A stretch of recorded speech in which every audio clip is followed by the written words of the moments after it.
Quando meu marido, ao fim de 30 anos de casamento, me disse para guardar as minhas lágrimas enquanto ele levava tudo o resto, não chorei, sorri. Dias depois, estava sentada em frente à minha advogada, observando a cor esvair-se do rosto do meu marido enquanto a nossa convenção antenupcial era lida em voz alta. Foi então que percebi que a vingança não se serve fria, serve-se com papelada. Se estiver a ver isto, subscreva o canal e comente abaixo com a pior traição que alguma vez experienciou. Acredite em mim, esta história está prestes a deixá-lo de queixo caído. Lembro-me do dia em que conheci Richard Harrington como se fosse ontem, não há 40 anos. Verão de 85. Mal tinha terminado um curso técnico de gestão e tinha sonhos maiores do que a minha conta bancária. Ele entrou no café onde eu trabalhava como empregada de mesa, alto, com um sorriso que parecia prometer o mundo. 13 encontros depois, falou-me do seu sonho de começar uma empresa de construção. 6 meses depois, estávamos casados. Vamos construir um império juntos, Elaine, ele sussurrara na nossa noite de núpcias, o seu hálito quente no meu ouvido. Tu e eu contra o mundo. E, durante muito tempo, foi exatamente isso que fizemos. Enquanto Richard cativava clientes e fechava contratos, eu geria a contabilidade, organizava as equipas e garantia que as contas eram pagas a tempo. Quando a nossa primeira filha nasceu, eu equilibrava-a na anca enquanto atendia telefones no nosso escritório na garagem. Quando nosso filho chegou 2 anos depois, eu embalava-o para dormir enquanto revia faturas de fornecedores pela noite dentro. A minha mulher é o cérebro da operação. Richard brincava nas festas da empresa, com o braço possessivamente à volta da minha cintura. Naquela altura, eu corava com o elogio, sem nunca perceber que ele não o dizia apenas como um elogio. A Harrington Construction cresceu continuamente ao longo dos anos 90. Na altura do nosso 15º aniversário, tínhamos nos mudado da nossa modesta casa de início de vida para uma moradia de luxo nas colinas do Carvalhal, o tipo de urbanização onde jardineiros chegavam todas as terças-feiras e a administração do condomínio tinha opiniões sobre a cor com que pintava sua caixa de correio. No dia em que nos mudamos, Richard pegou-me ao colo e levou-me pela soleira, tal como tinha feito no nosso dia de casamento. Conseguiste, querido, disse-lhe eu, sem fôlego de tanto rir. Ele pousou-me suavemente no hall de entrada de mármore. Não, Elaine. Nós conseguimos. Estreamos todos os quartos daquela casa naquela noite, embriagados de sucesso e champanhe moët. Foi a última vez que me lembro de me sentir verdadeiramente ligada ao meu marido. O sucesso mudou Richard. Não de um dia para o outro. Quem dera que tivesse sido tão óbvio. Aconteceu em incrementos tão pequenos que mal os notei acumular-se, como aquelas minúsculas linhas à volta dos meus olhos que um dia, de repente, pareciam pés de galinha. Primeiro vieram as noites tardias no escritório. Depois as viagens de negócios que se estendiam de 2 dias a 1 semana. A maneira casual como me entregava papéis para assinar sem explicar o que eram. O perfume novo que eu não lhe comprará.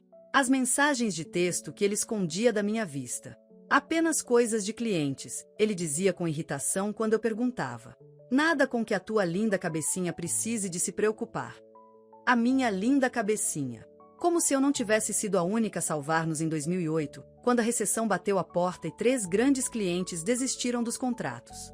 Como se eu não tivesse sido a única a reestruturar todo o nosso modelo de negócio enquanto Richard passava 2 semanas a encontrar-se numa pescaria no Alentejo. Lembro-me de estar sentada na ilha da cozinha uma noite em 2015, a rever os nossos extratos mensais. O cartão de crédito pessoal de Richard mostrava despesas num restaurante de que nunca ouvirá falar, 4 sextas-feiras seguidas.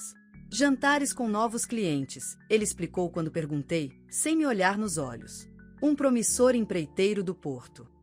Assenti e não disse nada, mesmo enquanto o peso da sua mentira se instalava pesado no meu estômago. Naquela noite, criei uma conta bancária separada, apenas em meu nome, e transferi 5.000 euros para lá. Só para o caso, disse a mim mesma. Só para estar segura. Passariam mais 2 anos até encontrar a primeira prova concreta. Um recibo de uma pulseira de tênis de diamantes escondido no bolso do seu fato, comprada no nosso 32º aniversário, mas nunca me foi oferecida. Uma conta de hotel de um fim de semana em que pensei que ele tinha estado numa conferência de construção em Madrid. E, finalmente, a mensagem de texto que apareceu no seu telemóvel enquanto ele estava no chuveiro. A noite passada foi incrível. Mal posso esperar para te sentir novamente dentro de mim. O nome do remetente estava simplesmente listado como S. As minhas mãos tremeram enquanto colocava o telemóvel dele de volta na mesa de cabeceira. O meu peito sentia-se oco, como se alguém tivesse arrancado todos os meus órgãos internos e deixado apenas uma cavidade vazia. 32 anos de casamento. 2 filhos. Um império que construímos com as nossas próprias mãos. E ele estava a deitar tudo a perder por alguém que assinava suas mensagens de texto com uma única inicial. Não o confrontei. Não naquele momento. Em vez disso, marquei uma consulta com Melissa Corrêa, a melhor advogada de divórcios do país. Ela tinha representado 3 das minhas amigas nos seus divórcios, e cada uma delas tinha saído com acordos que faziam seus ex-maridos chorar. Antes de irmos mais longe, disse Melissa durante a nossa primeira reunião, com a caneta pousada sobre um bloco de apontamentos, preciso de saber se assinou uma convenção antenupcial. A pergunta apanhou-me de surpresa. Sim, de facto. O meu pai insistiu nisso. Melissa ergueu as sobrancelhas. Tem uma cópia? Em algum lugar no nosso cofre em casa. Richard nunca pensou que fosse importante. Nem tenho a certeza de que ele se lembre de a ter assinado. Arrance-me esse documento, disse Melissa, inclinando-se. Pode mudar tudo. Naquela noite, esperei até que Richard tivesse saído para outro jantar de cliente antes de abrir o cofre escondido atrás da pintura no seu escritório. Demorei quase 1 hora a encontrar a convenção antenupcial, enterrada sob escrituras de propriedade e apólices de seguro. Enquanto examinava o documento, um detalhe esquecido saltou-me à vista. Em caso de infidelidade por qualquer das partes, o cônjuge fiel manteria a propriedade de todos os bens adquiridos durante o casamento. Todos os bens. O negócio. A casa. A propriedade de férias na comporta. Os carros. Tudo. Pela primeira vez desde que encontrei aquela mensagem de texto condenatória, senti algo mais do que desgosto. Um pequeno brilho de esperança, misturado com algo mais sombrio, algo que tinha o sabor da justiça. Fiz uma cópia da convenção antenupcial e entreguei a Melissa no dia seguinte. Ela leu-a atentamente, a sua expressão mudando de interesse profissional para uma alegria mal contida. Senhora Harrington, disse ela, pousando o documento, o seu marido cometeu um erro muito caro. E agora? Perguntei. Agora vamos reunir provas. E quando for a altura certa, atacamos. Nos 3 meses seguintes, vivi uma vida dupla. À superfície, eu ainda era Elaine Harrington, esposa dedicada e sócia. Cozinhava os pratos favoritos de Richard, mantinha nossa agenda social e nunca deixei transparecer que sabia da sua traição. Mas, nos bastidores, trabalhava com Melissa e com um detetive particular chamado Marcos para documentar todos os aspectos do caso de Richard. Marcos valia cada cêntimo da sua taxa exorbitante. Em semanas, identificou S como Sophia Bell, uma designer de interiores de 29 anos que Richard tinha contratado para redecorar a nossa sede da empresa. Marcos forneceu fotografias deles a entrar e sair de hotéis, recibos de joias e de escapadelas de fim de semana, e até um vídeo deles a beijarem-se no parque de estacionamento por baixo do escritório de Richard.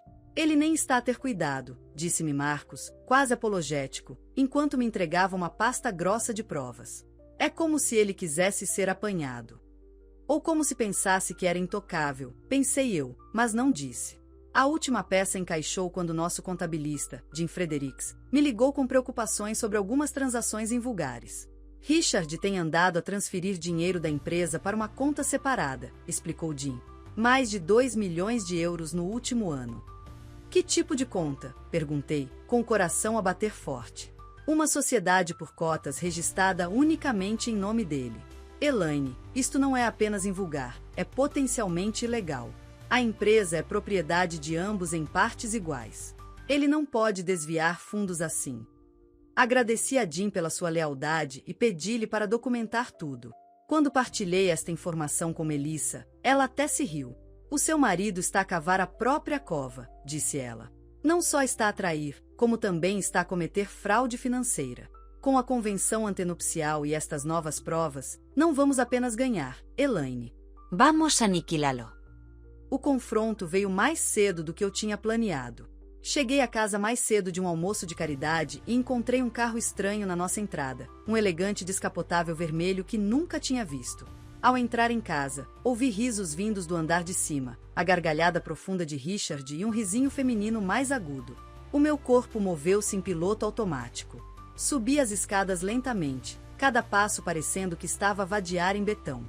Os sons aumentaram à medida que me aproximava do nosso quarto. o quarto onde concebemos os nossos filhos, onde os amamentei durante as febres, onde Richard me segurou uma noite inteira depois de eu ter perdido meu pai. A porta estava entreaberta. Empurrei-a mais e fiquei imóvel na ombreira. Richard, o meu marido de 34 anos, estava na nossa cama com uma mulher que não podia ser mais velha que a nossa filha. Ela estava sentada em cima dele, o seu longo cabelo louro a cair pelas suas costas nuas. As mãos de Richard agarravam a sua cintura, guiando seus movimentos. Estavam tão perdidos um no outro que Richard demorou vários segundos a notar-me ali. Quando fez, o seu rosto passou por uma série de expressões tão rapidamente que quase as perdi. Surpresa, culpa e depois, o mais doloroso, irritação por ter sido interrompido. Elaine, disse ele, a voz firme enquanto a mulher se levantava apressadamente dele, apertando o lençol ao peito. Chegaste cedo. A calma na sua voz quebrou algo em mim. Não o meu coração, esse já se estava a partir em câmara lenta há anos. Não, o que se quebrou foi o meu silêncio. 34 anos, disse eu, a voz surpreendentemente firme. 34 anos que te dei, e é assim que me pagas. Richard suspirou, como se eu estivesse a ser irracional. Elaine, vamos discutir isto como adultos. Dá-nos 1 minuto para nos vestirmos. A mulher, Sofia, presumi, teve a decência de parecer mortificada. Ela apertou o lençol mais forte, os seus olhos a saltar entre Richard e eu como um animal encurralado. Não é preciso, disse eu. Já vi tudo o que precisava de ver. Virei-me e saí, desci as escadas e fui direta para o meu carro. As minhas mãos tremiam tanto que mal conseguia meter a chave na ignição. As lágrimas turvaram a minha visão enquanto saía da entrada, quase batendo nas preciosas roseiras de Richard, aquelas que eu tinha cuidado durante 15 anos porque ele adorava flores frescas em casa. Conduzi sem destino durante horas, acabando por me encontrar no miradouro onde Richard me tinha pedido em casamento décadas atrás.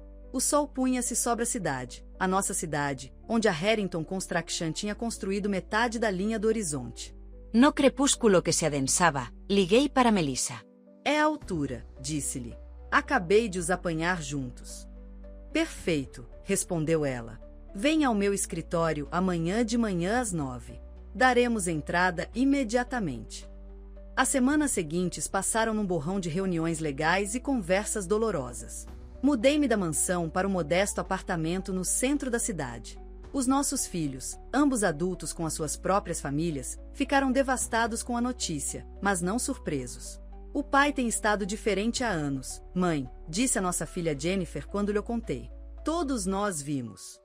Todos tinham visto, exceto eu. Ou talvez eu tivesse visto, mas optado por desviar o olhar, para preservar a vida que tínhamos construído juntos.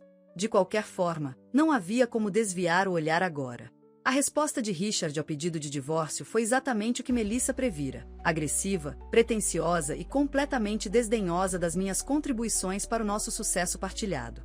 Ele está a oferecer-lhe uma pensão mensal, disse-me Melissa durante uma sessão de estratégia, a voz tensa de raiva contida. Como se fosse uma empregada doméstica que ele está a despedir depois de décadas de serviço. E o negócio? Perguntei. A casa. Ele quer tudo. O advogado dele argumenta que, uma vez que ele era o rosto da Harrington Construction, o sucesso da empresa é inteiramente devido aos seus esforços. Eu ri, mas não havia humor naquilo. Eu construí aquela empresa tanto quanto ele. Estava lá quando não nos podíamos pagar a nós próprios. Geria todas as crises enquanto ele estava por aí a bajular clientes. Eu sei, disse Melissa. E temos a documentação para o provar. Também temos a convenção antenupcial, que o advogado dele está a tentar invalidar, alegando que foi assinada sob coação. Isso é ridículo, disse eu. Foi o meu pai quem insistiu. Richard mal a leu antes de assinar. Exatamente. E essa negligência está prestes a custar-lhe tudo. O sorriso de Melissa era afiado como uma lâmina. Ainda não mostramos a nossa carta na manga. Quando fizermos, Richard não saberá o que o atingiu. A primeira data em tribunal foi marcada para uma audiência preliminar para pensão provisória e congelamento de bens.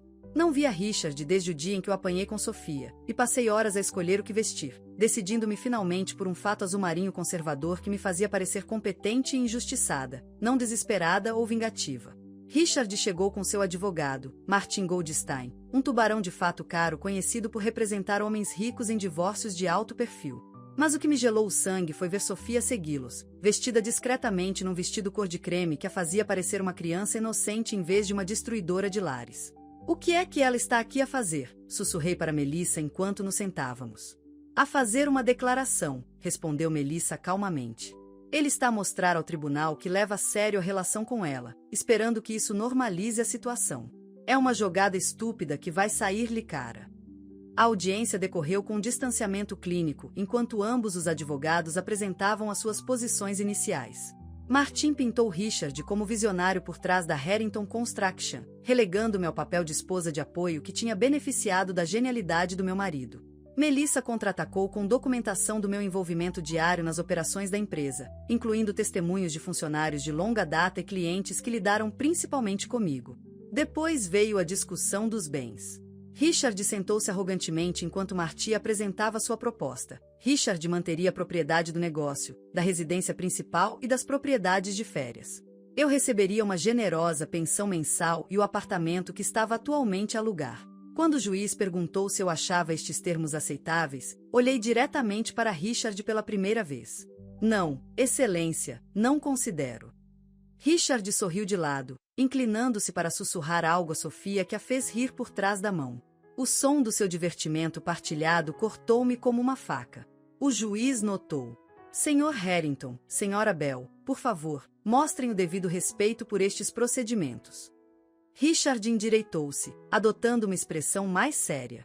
As minhas desculpas, Excelência. Não tive intenção de desrespeitar. Senhor Harrington, continuou o juiz, dada a duração do seu casamento e o envolvimento documentado da senhora Harrington no negócio da família, estou inclinado a congelar todos os bens enquanto se aguarda uma revisão mais aprofundada. Nenhuma das partes venderá ou transferirá qualquer propriedade ou interesse comercial até que este tribunal determine a partilha equitativa. O rosto de Richard escureceu. Excelência, o negócio exige a minha total autoridade para funcionar. Restringir a minha capacidade de tomar decisões financeiras pode prejudicar as operações. O tribunal está ciente das considerações práticas, Sr. Harrington. No entanto, há alegações preocupantes de fundos já desviados de contas conjuntas. Até que estes assuntos sejam esclarecidos, o congelamento permanece em vigor. O olhar que Richard me deu então foi de puro ódio. Encarei-o firmemente, recusando-me a recuar sob o peso da sua raiva. Isto era apenas o começo. Ao sairmos do tribunal, Richard encurralou-me no corredor, Martin e Melissa pairando por perto como padrinhos num duelo. O que é que pensas que estás a fazer, Elaine? Sibilou ele, o seu rosto bonito contorcido de raiva. Pensas que podes levar o que eu construí? O que nós construímos, corrigiu. Ou já te esqueceste de todas as noites que passei a equilibrar os livros enquanto tu dormias? De todos os clientes que acalmei quando prometias prazos impossíveis? De todos os empréstimos que consegui quando os bancos nem te davam ouvidos? Eras a minha mulher, ele cuspiu. Esse era o teu trabalho. Senti algo a estalar dentro de mim, talvez o último fio de amor a que me agarrara. Não, Richard. Ser tua mulher era sobre amor e parceria. O que eu fiz pela Harrington Construction foi trabalho qualificado, essencial, que agora estás a tentar apagar. Sofia aproximou-se, passando o braço pelo de Richard. Richard contou-me como sempre tiveste ciúmes do sucesso dele, disse ela, a voz carregada de falsa simpatia. Deve ser difícil vê-lo seguir em frente com alguém que realmente apoia a sua visão. Olhei para aquela jovem mulher, aquela rapariga, na verdade, com a sua pele perfeita e o seu sorriso confiante. Nela, vi a minha versão mais jovem, deslumbrada pelo charme de Richard, acreditando em todas as mentiras bonitas. A pena que senti surpreendeu-me. Minha querida, disse eu baixinho, apoiei a visão dele durante mais tempo do que tu estás viva. A diferença é que eu sei como ele realmente é. E um dia, tu também saberás. Richard puxou Sofia para mais perto. Quando isto acabar, não terás nada, disse-me ele, a voz baixa e perigosa. Eu vou garantir isso. Veremos, respondi eu, virando-me para sair. Enquanto Melissa e eu caminhávamos em direção ao elevador, ouvi Richard chamar por mim. Guarda as tuas lágrimas, Elaine. Vão ser tudo o que te restará quando eu acabar contigo. Não me virei. Não lhe dei a satisfação de ver o quão profundamente as suas palavras me atingiram. Em vez disso, entrei no elevador, com a coluna reta, a cabeça erguida. Estás bem? Perguntou Melissa assim que as portas se fecharam. Não, admiti. Mas vou ficar. Qual é o nosso próximo passo? O sorriso de Melissa foi lento e satisfeito.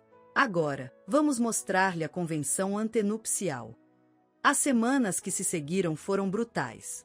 Richard lançou uma campanha para me desacreditar tanto profissional como pessoalmente. Disse ao nosso círculo social que eu tinha negligenciado o negócio durante anos, que me tornará instável e vingativa na velhice. Excluiu-me das operações da empresa, apesar da ordem judicial, mudando palavras-passe e instruindo o pessoal a não falar comigo. O mais doloroso de tudo, ele começou a exibir a sua relação com Sofia em todo lado, em restaurantes onde sabia que os nossos amigos jantavam, em eventos de caridade que eu organizara durante anos, até nas casas dos nossos filhos durante reuniões familiares. Comprou-lhe um anel de diamantes que custou mais do que a nossa primeira casa e pediu-a em casamento no nosso restaurante favorito, certificando-se de que o anúncio aparecia nas páginas sociais do jornal local. Em tudo isto, mantive a minha dignidade. Reuni-me secretamente com funcionários leais, recolhendo mais provas das irregularidades financeiras de Richard. Documentei todas as violações das ordens do tribunal. E esperei pelo momento certo para revelar a nossa carta na manga. Esse momento chegou durante um depoimento 3 meses após a audiência inicial. Richard estava a ser questionado sobre as finanças da empresa sob juramento, com ambas as equipas jurídicas presentes. Ele acabará de explicar, com detalhes condescendentes, como eu tinha sido meramente uma figura decorativa na empresa, sem qualquer autoridade ou experiência real. A senhora Harrington era essencialmente a mascote da empresa, disse ele, sorrindo de lado para mim. Ela participava em eventos, cativava as mulheres dos clientes e assinava todos os documentos que eu lhe punha à frente. Ela não sabia distinguir um balancete de uma planta de arquitetura. Melissa assentiu pensativamente, como se absorvesse esta informação valiosa. Depois, estendeu a mão à sua pasta e tirou um documento. Sr. Harrington, gostaria de chamar a sua atenção para esta convenção antenupcial, assinada por ambos, o senhor e a senhora Harrington, a 15 de junho de 1985, 2 semanas antes do vosso casamento. Richard olhou para o documento com desdém. Sim, o pai dela insistiu. Protegia os modestos bens da família dela do risco comercial. É irrelevante agora. Na verdade, continuou Melissa, a voz agradável mas letal, gostaria de chamar a sua atenção para a cláusula 17, destacada na página 6. Ela deslizou o documento pela mesa. O advogado de Richard, Martin, pegou nele primeiro, examinando a seção destacada. O seu rosto ficou pálido. Richard, murmurou ele, precisamos de fazer uma pausa. Por quê? Richard agarrou o documento, a irritação evidente no seu rosto. Ao ler a cláusula, o sangue esvaiu-se do seu rosto.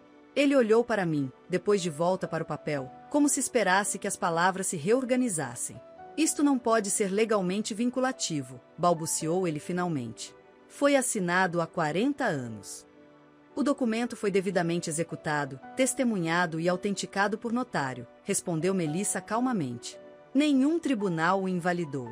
E como acaba de testemunhar sob juramento que a senhora Translation Error, Please Retry Dissection, Harrington Head no Meaningful Understanding of Buzi, o número estava bloqueado. Olá, respondi cautelosamente. Ele sabe. A voz de Sofia era quase inaudível, sufocada por lágrimas ou medo. Ele encontrou o telemóvel. Viu as nossas mensagens. O meu sangue gelou. Onde estás agora? Fechada na casa de banho. Ele tem bebido a noite toda. A partir coisas. A ameaçar-me. Liga para a polícia, insisti. Não consigo, soluçou ela. Ele diz que se eu envolver a polícia, ele garante que perco o bebê. Conhece pessoas no hospital, juízes que lhe devem favores. Diz que me vão declarar uma mãe inaptidão. A ameaça era tão ultrajante que poderia parecer risível se eu não conhecesse Richard tão bem. Ele colecionava dívidas e influências como outros colecionavam selos ou vinhos caros. Se ele dizia que conseguia influenciar funcionários do hospital ou juízes do tribunal de família, provavelmente conseguia. Ouve-me, Sofia, disse eu, mantendo a voz firme apesar do medo que me subia pela espinha. Consegue sair de casa em segurança? Acho que sim. Pela janela, talvez. Faz isso. Leva apenas o que precisas absolutamente. Depois chama um táxi, não um serviço de TVDE, são demasiado rastreáveis. Vai para o Hotel Hawthorne, na Baixa da cidade. Faz o check-in com o nome Sarah Johnson. Encontro-te lá. Jennifer observava-me com os olhos arregalados e preocupados enquanto eu desligava. Mãe, o que está a acontecer? Dei-lhe a explicação mais breve possível enquanto recolhia as minhas coisas. A amante do Richard tem estado a ajudar-me a montar o meu processo. Ele acabou de descobrir. Ela está em perigo. O meu genro, Peter, levantou-se imediatamente. Eu levo-te. Não, disse eu, firmemente. Preciso que os dois fiquem aqui. Se o Richard ligar à minha procura, diz que me senti mal e fui para casa mais cedo. Diz que eu estava a agir de forma estranha, emotiva, o que for que o faça pensar que o plano dele de me pintar como instável está a funcionar. Mãe, isto é uma loucura, protestou Jennifer. Deixa-nos ajudar. Agarrei o rosto dela nas minhas mãos, esta filha linda que tinha minha determinação e o charme do pai, o melhor de nós os dois. Estão a ajudar. Ao ficarem em segurança e a dar-me uma negação plausível. Ligo-vos assim que puder. Peguei um táxi para o Hotel Hawthorne, um hotel de negócios de gama média onde Richard nunca pensaria em procurar por nós. Ao aproximar-me da recepção, percebi que não fazia ideia de como Sofia era. Para além de jovem e loira, eu estava demasiado chocada com a traição para notar pormenores quando os apanhei juntos, e os nossos encontros subsequentes tinham sido breves e focados na troca de informações, em vez de uma conexão pessoal. Vou encontrar-me com Sarah Johnson, disse ao funcionário. Já fez o check-in? O funcionário verificou o computador. Sim, senhora. Quarto 418. Quer que eu ligue para ela? Não é preciso, disse, sorrindo calorosamente. Estou à espera. Subi de elevador para o quarto andar, com a mente a mil. O que faríamos com Sofia agora? Ela não podia voltar para Richard, mas também não podia ficar comigo. Esse seria o primeiro lugar onde ele procuraria, assim que se acalmasse o suficiente para pensar estrategicamente. O quarto 418 ficava no fim de um longo corredor. Bati suavemente. Sofia? Sou a Elaine. A porta abriu-se o suficiente para eu entrar. Sofia estava nas sombras, o rosto semi-escondido por cabelos loiros emaranhados. Quando ela se moveu para a luz, eu ofeguei. O seu olho esquerdo estava inchado e fechado, um hematoma roxo intenso espalhando-se pela maçã do rosto. O lábio estava aberto, uma linha fina de sangue seco a traçar o seu queixo. Mas pior do que os ferimentos visíveis era o olhar vazio no seu único olho bom, o olhar perdido de alguém que viu demasiada violência de repente. Oh, Sofia, murmurei, guiando-a gentilmente para se sentar na beira da cama. Precisamos de te levar a um hospital. Não a hospitais, disse ela, com a voz oca. Ele vai encontrar-me. Então precisamos pelo menos de documentar estes ferimentos. Tirei o meu telemóvel. Posso tirar fotografias? Para provas? Ela assentiu em silêncio, virando o rosto para me dar melhores ângulos dos danos que Richard tinha infligido. Enquanto eu catalogava os seus ferimentos com desapego clínico, a raiva crescia dentro de mim, não apenas por Richard, mas por um mundo que permitia que homens como ele brutalizassem mulheres com impunidade. Eu não conseguia terminar a pergunta. Bateu-me? Sim. A voz de Sofia era monótona, sem emoção. Mas ele teve cuidado. Nada que pudesse magoar o bebê. Ele quer o filho dele, percebes? Apenas não a mãe.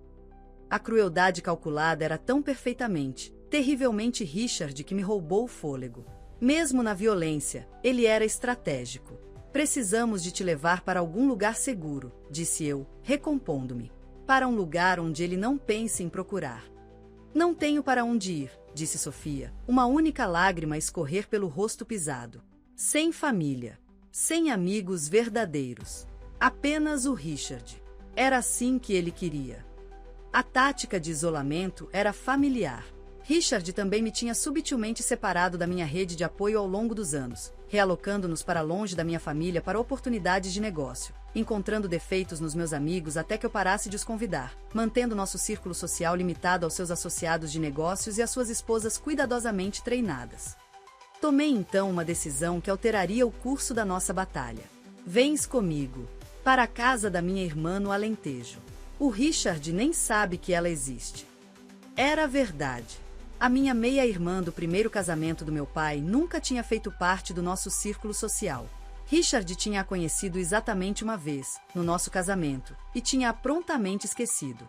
Margaret vivia numa pequena herdade nos arredores de Évora, tão longe do nosso estilo de vida urbano de Lisboa quanto se poderia estar.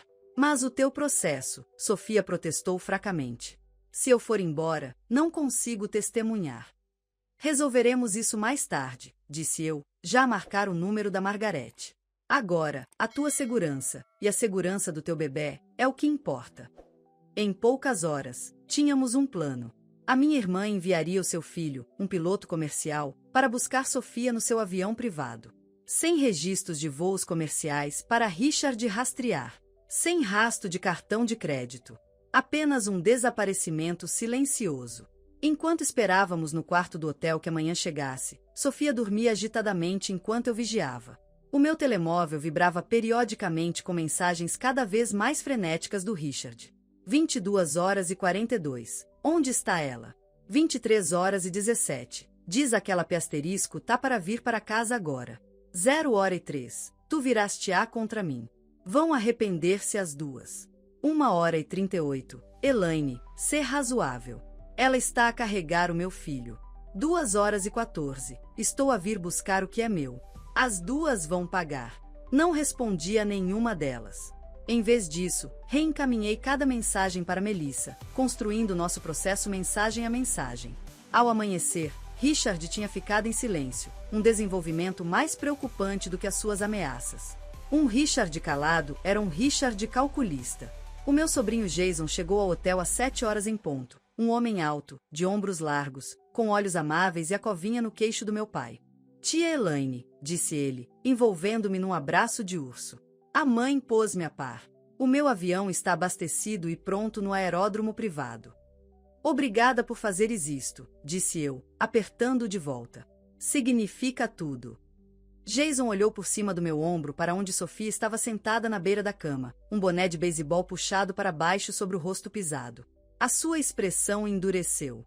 O tipo que fez aquilo, disse ele em voz baixa. Ele vai pagar, certo? De todas as formas possíveis, prometi. Separamo-nos para evitar sermos seguidos. Jason e Sofia saíram primeiro num táxi. Eu parti 30 minutos depois para me encontrar com a Melissa. Enquanto o táxi deles arrancava, senti uma curiosa mistura de alívio e apreensão. Sofia estava mais segura agora, mas tínhamos perdido a nossa fonte interna. E Richard, encurralado, seria mais perigoso do que nunca. Melissa já me esperava no seu escritório quando cheguei. Estás com um aspecto péssimo, observou ela sem rodeios. Noite longa, respondi, afundando-me numa cadeira. A Sofia está a caminho do Alentejo. Está segura, mas não vai conseguir testemunhar. Melissa assentiu, absorvendo este revés. Ainda temos as fotografias dos ferimentos dela, as mensagens ameaçadoras do Richard e a prova original de infidelidade. É o suficiente. Mas não tão poderoso quanto o testemunho dela em pessoa teria sido. Não, Melissa admitiu. Mas às vezes temos de escolher entre ganhar decisivamente e manter as pessoas em segurança. A realidade dessa escolha pairava pesadamente entre nós. Richard tinha passado da manipulação emocional para a violência física. Qual seria o seu próximo movimento? Obtivemos a nossa resposta naquela tarde. Eu estava a sair do escritório da Melissa quando meu telemóvel tocou. Jennifer novamente. Mãe, disse ela, com a voz trêmula. O pai está aqui. Com agentes da polícia. Tem algum tipo de ordem. Dizem que sequestraste a Sofia Bell. Congelei a meio da calçada. Isso é ridículo. Ela deixou voluntariamente depois de ele a ter agredido. Eu sei, mas eles estão a dizer que a coagiste, que a tens assediado há semanas. Tem declarações juramentadas de pessoas que afirmam ter te visto ameaçá-la. A minha mente acelerava. Onde estás agora? No teu apartamento. Estão a revistá-lo. O pai tem uma chave, ele deixou-os entrar. A violação da minha privacidade, do meu santuário, deixou-me fisicamente doente. Onde está o teu irmão? Aqui comigo. Mãe, o que fazemos? Endireitei a coluna, a determinação a substituir o medo. Diz aos agentes que estou a caminho. Depois liga para o David Corrêa, o número dele está nos meus contactos. Conta-lhe o que está a acontecer. Chamei um táxi de volta para o meu apartamento, ensaiando o que diria a polícia. Richard estava a armar uma cilada, a fabricar acusações para me desacreditar e justificar o seu abuso de Sofia. Mas eu tinha provas, as fotografias dos ferimentos dela, as mensagens ameaçadoras dele, o padrão documentado de isolamento e controlo. Quando o táxi se aproximou do meu prédio, vi as luzes intermitentes das viaturas da polícia e uma pequena multidão de curiosos reunida na calçada. Richard estava entre eles, o rosto uma máscara de preocupação paternal enquanto falava animadamente com um agente uniformizado. Paguei ao motorista e aproximei-me da cena com passos medidos, de cabeça erguida. Richard avistou-me imediatamente, a sua expressão mudando para uma de raiva justa. Ali está ela, anunciou ele em voz alta. Essa é a mulher que tem aterrorizado a minha noiva. O agente virou-se para mim. Senhora, precisamos de lhe fazer algumas perguntas sobre a Sofia Bell. Claro, disse eu calmamente. Mas primeiro, gostaria de ver o mandado que autorizou uma busca na minha casa. O agente mostrou um documento, que examinei cuidadosamente. Parecia legítimo, um mandado de busca baseado em alegações de que eu tinha assediado e, por fim, sequestrado Sofia Bell. Eu não sequestrei ninguém, disse eu, devolvendo o mandado. A senhora Bell deixou o Sr. Harrington voluntariamente depois de ele a ter agredido na noite passada. Tenho provas fotográficas dos ferimentos dela e mensagens de texto ameaçadoras que ele enviou depois. Mostrei ao agente meu telemóvel, percorrendo as mensagens e fotografias incriminatórias. A sua expressão permaneceu neutra, mas vi um vislumbre de dúvida nos seus olhos. Isso é absurdo, Richard interveio. A Sofia caiu na nossa casa ontem à noite. Um acidente. Quando sugere que fossemos ao hospital, ela ficou histérica, alegando que eu de alguma forma arranjaria para que ela fosse declarada uma mãe inapta. É exatamente o tipo de pensamento paranoico que a senhora Harrington lhe tem incutido há semanas. O agente olhou entre nós, claramente desconfortável com a disputa doméstica a desenrolar-se numa calçada pública. Senhora, sabe onde a Sofia Bell se encontra atualmente? Antes que eu pudesse responder, uma voz familiar chamou do limite da multidão. Agentes, sou David Corrêa, ex-detetive da 3ª Esquadra. Estava com a senhora Harrington ontem à noite quando ela recebeu uma chamada angustiada da Sofia Bell. David aproximou-se, mostrando as suas credenciais ao agente. A senhora Bell afirmou ter sido agredida pelo Sr. Harrington e temia pela sua segurança. A senhora Harrington ajudou-a a conseguir um quarto de hotel para a noite. Esta manhã, a senhora Bell indicou que desejava ficar com familiares fora do estado até que a situação estabilizasse. A senhora Harrington apenas ajudou uma vítima de violência doméstica a alcançar a segurança. A postura do agente mudou subtilmente. Sr. Corrêa, estaria disposto a fornecer uma declaração formal nesse sentido? Absolutamente, David respondeu.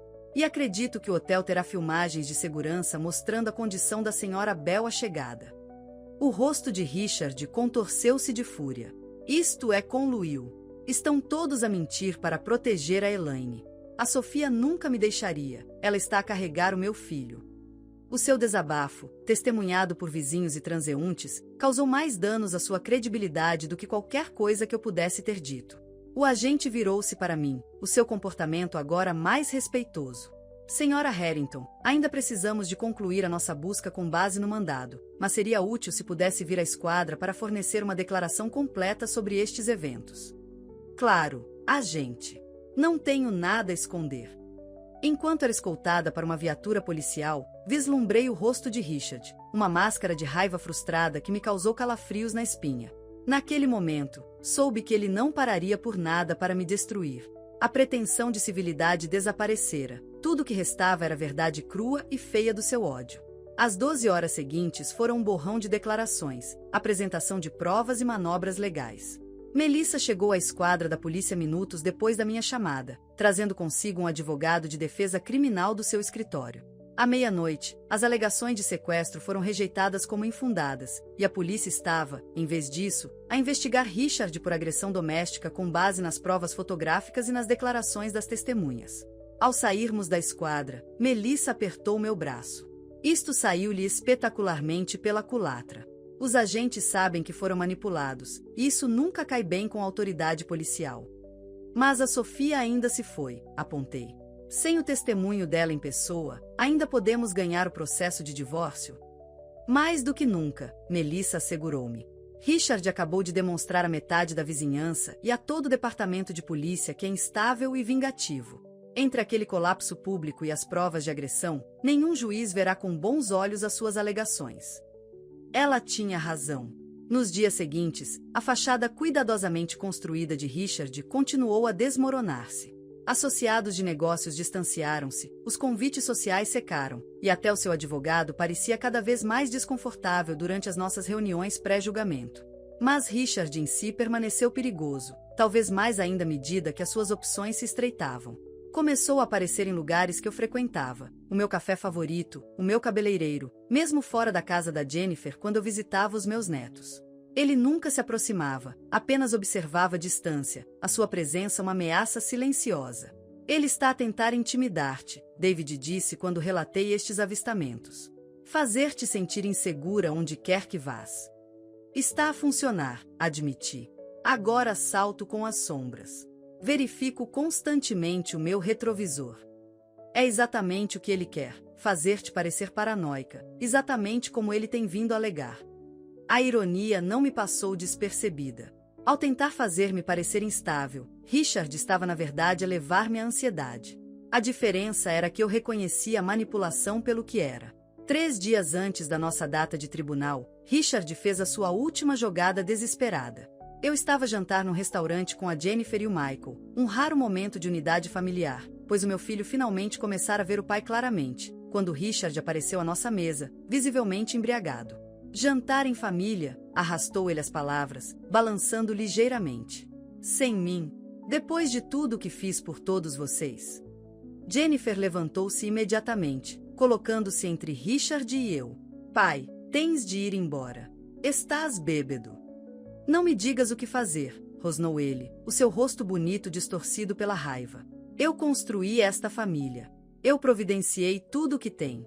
E a tua mãe, ele apontou um dedo para mim, está a tentar tirar tudo isso. Outros clientes estavam agora a olhar, o restaurante silenciando-se enquanto nosso drama privado se desenrolava em público. Richard, disse eu calmamente, este não é o lugar para esta discussão. Por favor, vá embora antes que te envergonhes ainda mais. Envergonhar-me? Ele riu, um som áspero e amargo. Tu és a vergonha, Elaine. Paranoica, vingativa, a manipular os nossos filhos contra mim. Toda a gente sabe. Toda a gente. Michael levantou-se então, juntando-se à irmã. Pai, já chega. Estamos a ir embora. Tu também devias. O rosto de Richard desfez-se, a raiva dando lugar a algo pior, uma vulnerabilidade calculada. Os meus próprios filhos, disse ele, com a voz embargada. Ela virou até vocês contra mim. Ele remexeu no bolso, tirando um pequeno frasco de comprimidos laranja. Estes são dela, sabes, anunciou ele em voz alta, segurando o frasco no ar. Antipsicóticos. Tem tomado há anos. Esconde de toda a gente. Olhei para o frasco em choque. O meu nome estava claramente impresso no rótulo. Isso é mentira, disse eu, encontrando a voz. Esses não são meus. Nunca me prescreveram antipsicóticos. Richard atirou o frasco para a mesa, onde caiu com um barulho. Verifica tu mesma. O teu nome. O teu médico. As tuas ilusões. Jennifer pegou no frasco, examinando-o de perto. Isto é falso, disse ela firmemente. A mãe consulta o Dr. Patel para os exames anuais. Esta receita é de alguém chamado Dr. Levy. Um psiquiatra, Richard insistiu. O médico secreto dela. Para os problemas secretos dela. Levantei-me lentamente, a dignidade a sobrepor-se à humilhação. Estamos a ir embora. Richard, sugiro que faças o mesmo antes que alguém chame a polícia. Como que por magia, o gerente do restaurante apareceu. Senhor, preciso de pedir que se retire das instalações. Está a incomodar os nossos outros clientes. O rosto de Richard escureceu. Vão todos ver no julgamento. A verdade sobre ela virá à tona. Tudo virá à tona. Ele recuou, esbarrando em mesas, derrubando um copo de água. A porta virou-se para um último ataque. Aproveita a tua última refeição como mulher rica, Elaine. Nesta altura da próxima semana, não terás nada a não ser as tuas lágrimas. O restaurante explodiu em murmúrios enquanto ele cambaleava para fora, deixando-nos nos destroços da sua performance. A mão da Jennifer encontrou a minha debaixo da mesa, apertando firmemente. Estás bem, mãe? Não estava. Nem remotamente. Mas assenti na mesma, recolhendo os retalhos da minha dignidade à minha volta como um manto. Estou bem. Mas acho que devíamos ir. Enquanto caminhávamos para o parque de estacionamento, Michael pegou no frasco de comprimidos que tinha enfiado no bolso. Devíamos dar isto à tua advogada. É falsificação, roubo de identidade, acusações criminais. Ele está a descontrolar-se, Jennifer observou calmamente. Desesperado. Isso é perigoso. Sim, concordei, olhando para o parque de estacionamento escuro onde Richard ainda podia estar à espreita. Mas estamos quase na reta final. Mais 3 dias, e tudo isto terá terminado. Eu não percebi então quão proféticas essas palavras seriam, ou quão errada estava sobre o que significaria terminado. Porque Richard Harrington ainda tinha uma última e devastadora carta para jogar, e estava a guardá-la para o tribunal.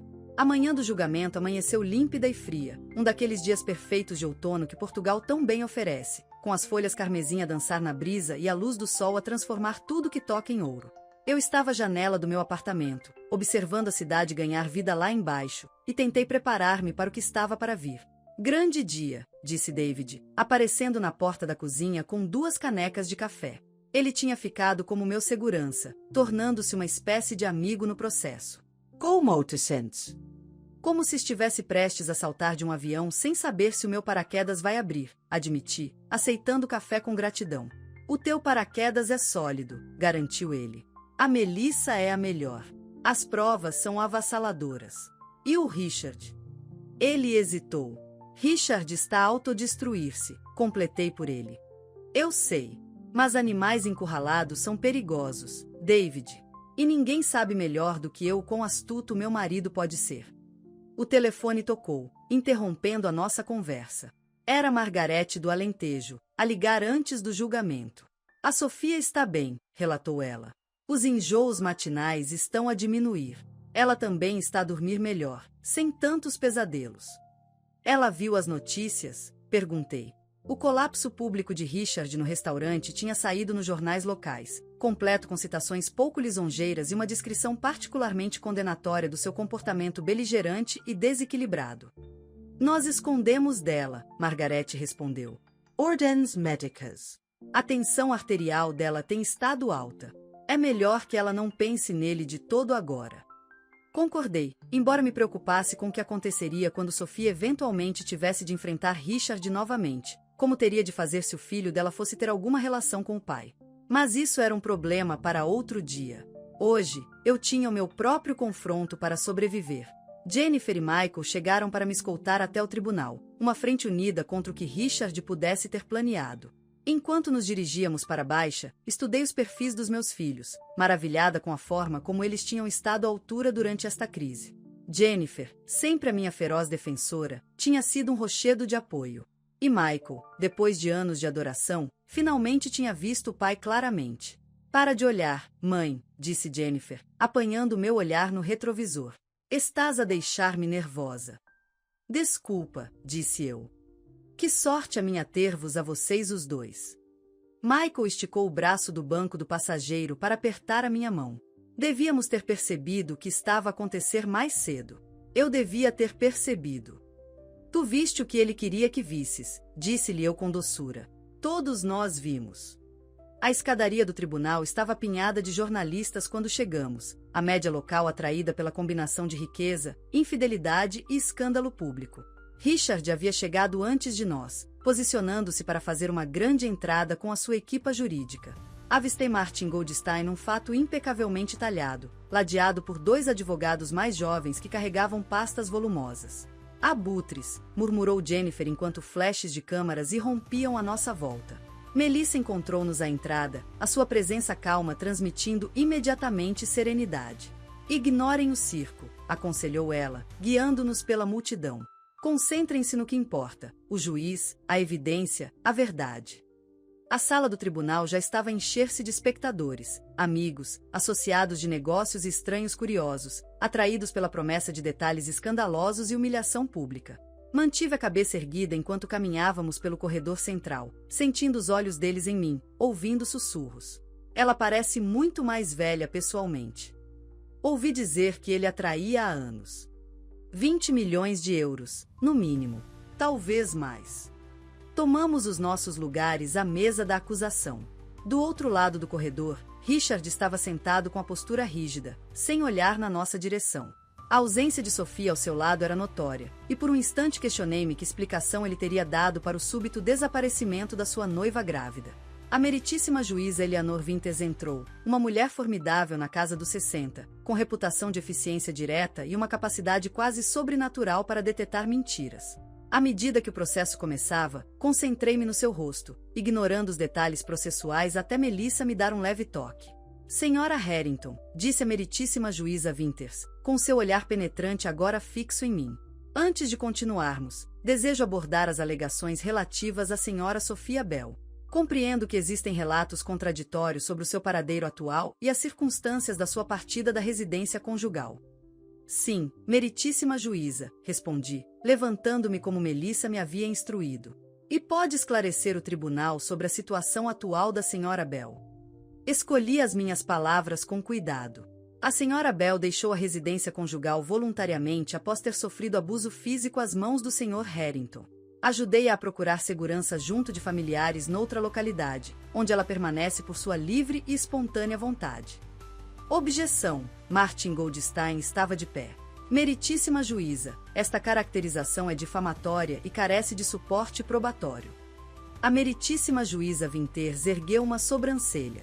Senhor advogado, o tribunal já reviu as provas fotográficas dos ferimentos da senhora Bell, bem como o relatório policial posteriormente apresentado. A objeção é indeferida. Ela virou-se novamente para mim. Senhora Harrington, a senhora Bell está disponível para depor sobre estes acontecimentos? Não de momento, meritíssima juíza. O seu médico desaconselhou viagens ou situações de estresse devido a preocupações com a sua gravidez. Um burburinho percorreu a sala do tribunal. Arrisquei um olhar a Richard, cujo rosto estava rígido de fúria reprimida. Compreendo, disse a meritíssima juíza Winters.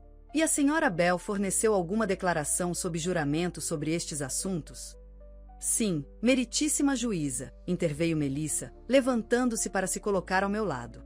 Temos um depoimento em vídeo recolhido em conformidade com todos os requisitos processuais. A senhora Bell foi plenamente informada dos seus direitos e das implicações legais do seu testemunho. Isto era novidade para mim.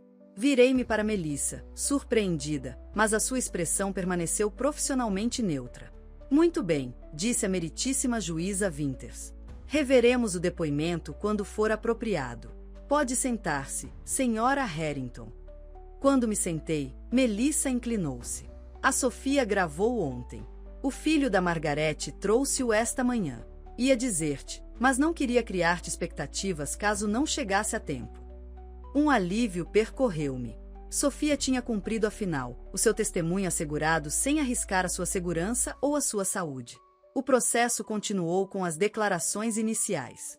Melissa apresentou uma narrativa clara e convincente do nosso casamento, das minhas contribuições para o negócio e da traição de Richard, tanto pessoal quanto financeira. Ela destacou o acordo pré-nupcial, a infidelidade documentada de Richard e o seu comportamento cada vez mais errático, à medida que as provas se desmoronavam à sua volta. Martin Goldstein contra-atacou com um assassinato de caráter tão vicioso que me deixou sem fôlego. Na sua versão, eu era uma mulher manipuladora e instável que se havia tornado obcecada por controle à medida que envelhecia, incapaz de aceitar o sucesso do meu marido ou a minha própria relevância em declínio. A minha vingança contra Richard derivava de um ciúme patológico da sua parceira mais jovem, levando-me a fabricar provas, manipular testemunhas e, em última instância, raptar uma mulher grávida para impedi-la de testemunhar a verdade.